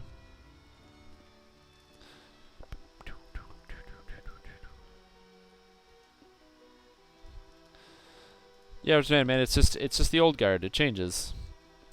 It's like technology. As technology gets better, people are gonna lose their jobs, which is terrible, and it's really sad because the industry changes. It's like the same thing, right? As food production gets better and faster and easier, less people are farmers, because why would you be a farmer when like you can just use a machine that will do the same work but for less money, and you don't have to do it anymore.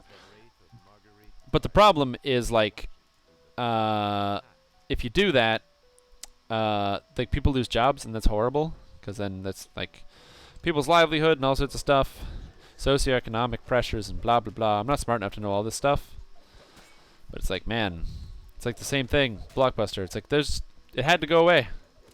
Blockbuster had to go away so I can have Netflix. It just had to happen. There were sad things in between, sure, but it was either Blockbuster or Netflix, and I choose Blockflix. Netbuster. Skeleton Archer. Goodbye.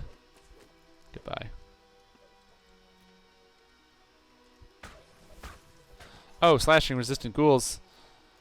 That's the other thing. That's the only reason. That's one of the things I would change about champions. I would make their affixes visible to like the front, so you can know what you're fighting against. That would be a good change.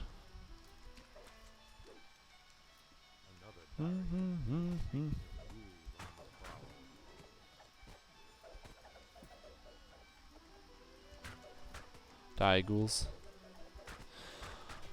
Oh, man. Man, where did the time go? I can't believe what time it is. It's like 9:46. Like, that was really fast. 3 hours? Although, pulling up like almost 2 levels in 3 hours is kind of nice. Big fan. No. What's missing here? Like, yeah, I started the stream at like I started the stream at level 3, I think, having done no harbor quests, and we basically did almost every single level 3 quest in the game in a pretty short period of time. It's pretty good, not too bad today. Got the banhammer. I don't think that's entirely how it went down. Something happened though. I know that much. 29 Constitution. Damn, so healthy. 100. I like having 178 life. I think that's pretty cool.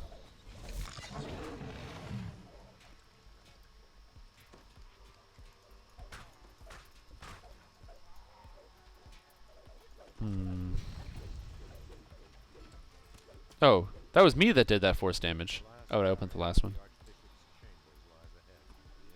Oh, ghoul fever. It got me.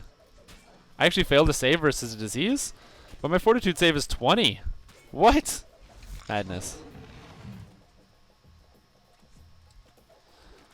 Yeah, online streaming kind of screwed up with renting DVDs or videos from the video store. But at the same time, I don't like going to the store. I like when I can do things at home.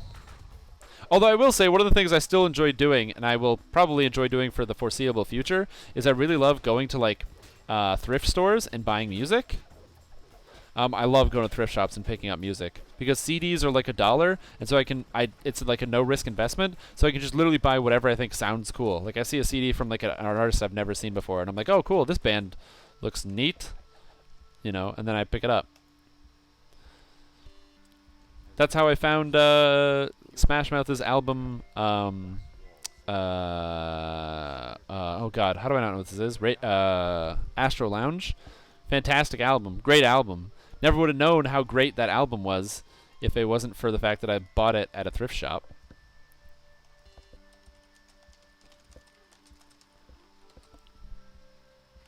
Yeah, exactly.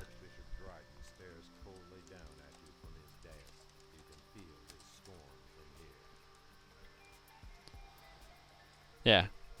Expecting something chill and you get death metal. You hear like, you know, like, I don't know, like a band called like Waterfall Crowd or something. And you're like, oh, it's going to be like calming, soothing waterfalls. I don't know. And then it turns out it's not at all. Arcasic Dryden, I purge you. Arcasic Dryden, I purge you. Purge Arcasic Dryden.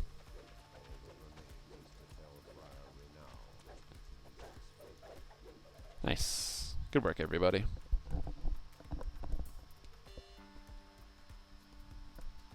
Good work, everybody. Good work.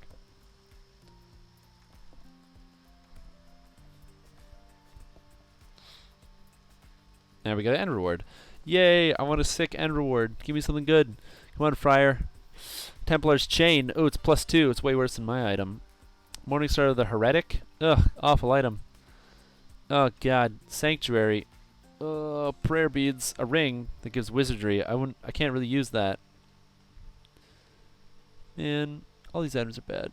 Blindness ward. Meh, whatever. I'll take words. Cool. Thanks for the group, guys. I had a lot of fun. I will catch you around. Bam. Leave party. Look at that. That is how you get experience point per hour. That's what I'm talking about, guys. XP per hour. It's like one of my main drives in these games. Kind of want barbarian melee power. See, it's hard to exactly map out where I'm going to go. I'm definitely going to be taking points up here because I think I like pain. It's just really good. A small chance to get 150 temporary HP is really good, and it scales with melee power. So the more melee power you have, the more life you get. And 150 is a lot. Aura of Fear is very, very strong. I will be taking this. Yeah. I'm not sure what I'm going to be taking. And then, of course, you can take Strength here. You can't take Strength here, though. The build for this character, by the way, is going to be basically like 40 points here. Going to be picking up Visage of Terror. And then the rest will be going to Occult Slayer, so I can pick up the Force Word and the ridiculous amount of life that you get. A lot of people like to do as a common build. A lot of people like Ravager, where they go, you pick up the top tier Ravager, and you get blood strength, but then you put the rest in a Frenzied Berserker because Storm's Eye is ridiculous. For those that do not know what this ability is and why it is so absolutely ridiculous, Storm's Eye gives you a buff where it does 1 melee damage, and you get 25 stacks of +1 melee damage, so it's plus 25 damage. That plus 25 damage adds to your base damage, which means it scales with all of your melee power. Additionally, it has a passive so that you have a 5% chance when attacking to deal 400 bludgeoning damage that scales with melee power.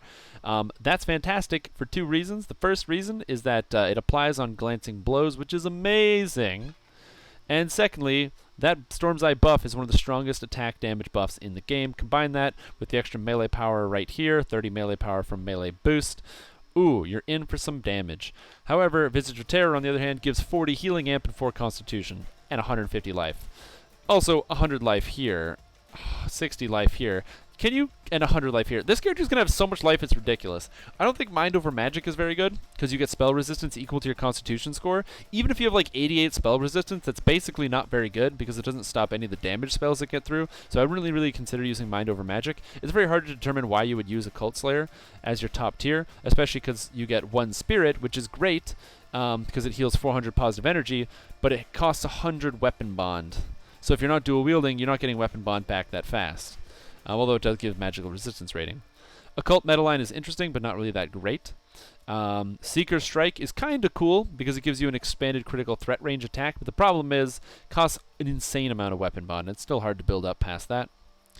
Vampiric Bond is kind of cool. The problem is it has only triggers once every 6 seconds, so it's kind of dumb and it's silly. And then Bond of Destruction is basically like Focus Wrath, except strictly worse. So yeah, I don't know why the Occult Slayer tree is the way it is. It's really defensive, which is kind of cool, and you can kill magic users. You got stuff like Vicious Strike, which causes feedback, so spellcasters take damage when they cast spells, and it scales off of their spell power, which is kind of neat. You can also get stuff like Arcane Encumbrance, where when a dude hits you with spells, they get knocked down. Barbarian Cult Slayers have some great options for stuff, but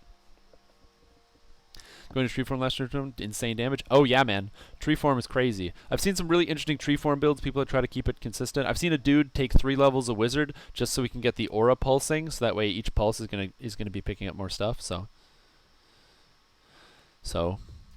but yeah, man. 7 to 10,000 damage.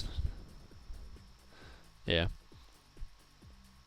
But yeah, so this character's kind of cool, and I'm gonna be having fun with Ravager as we keep going on. So I'm mostly in Ravager, Occult Slayer as well, but the extra life, like look at this, like 150 life, 100 life, 60 life, 100 life, 60 life, and all the healing amp to go with it, 20, 20, 20, 20, 20, 20. Oh my god, I'm so hyped for the healing amp, guys, so hyped.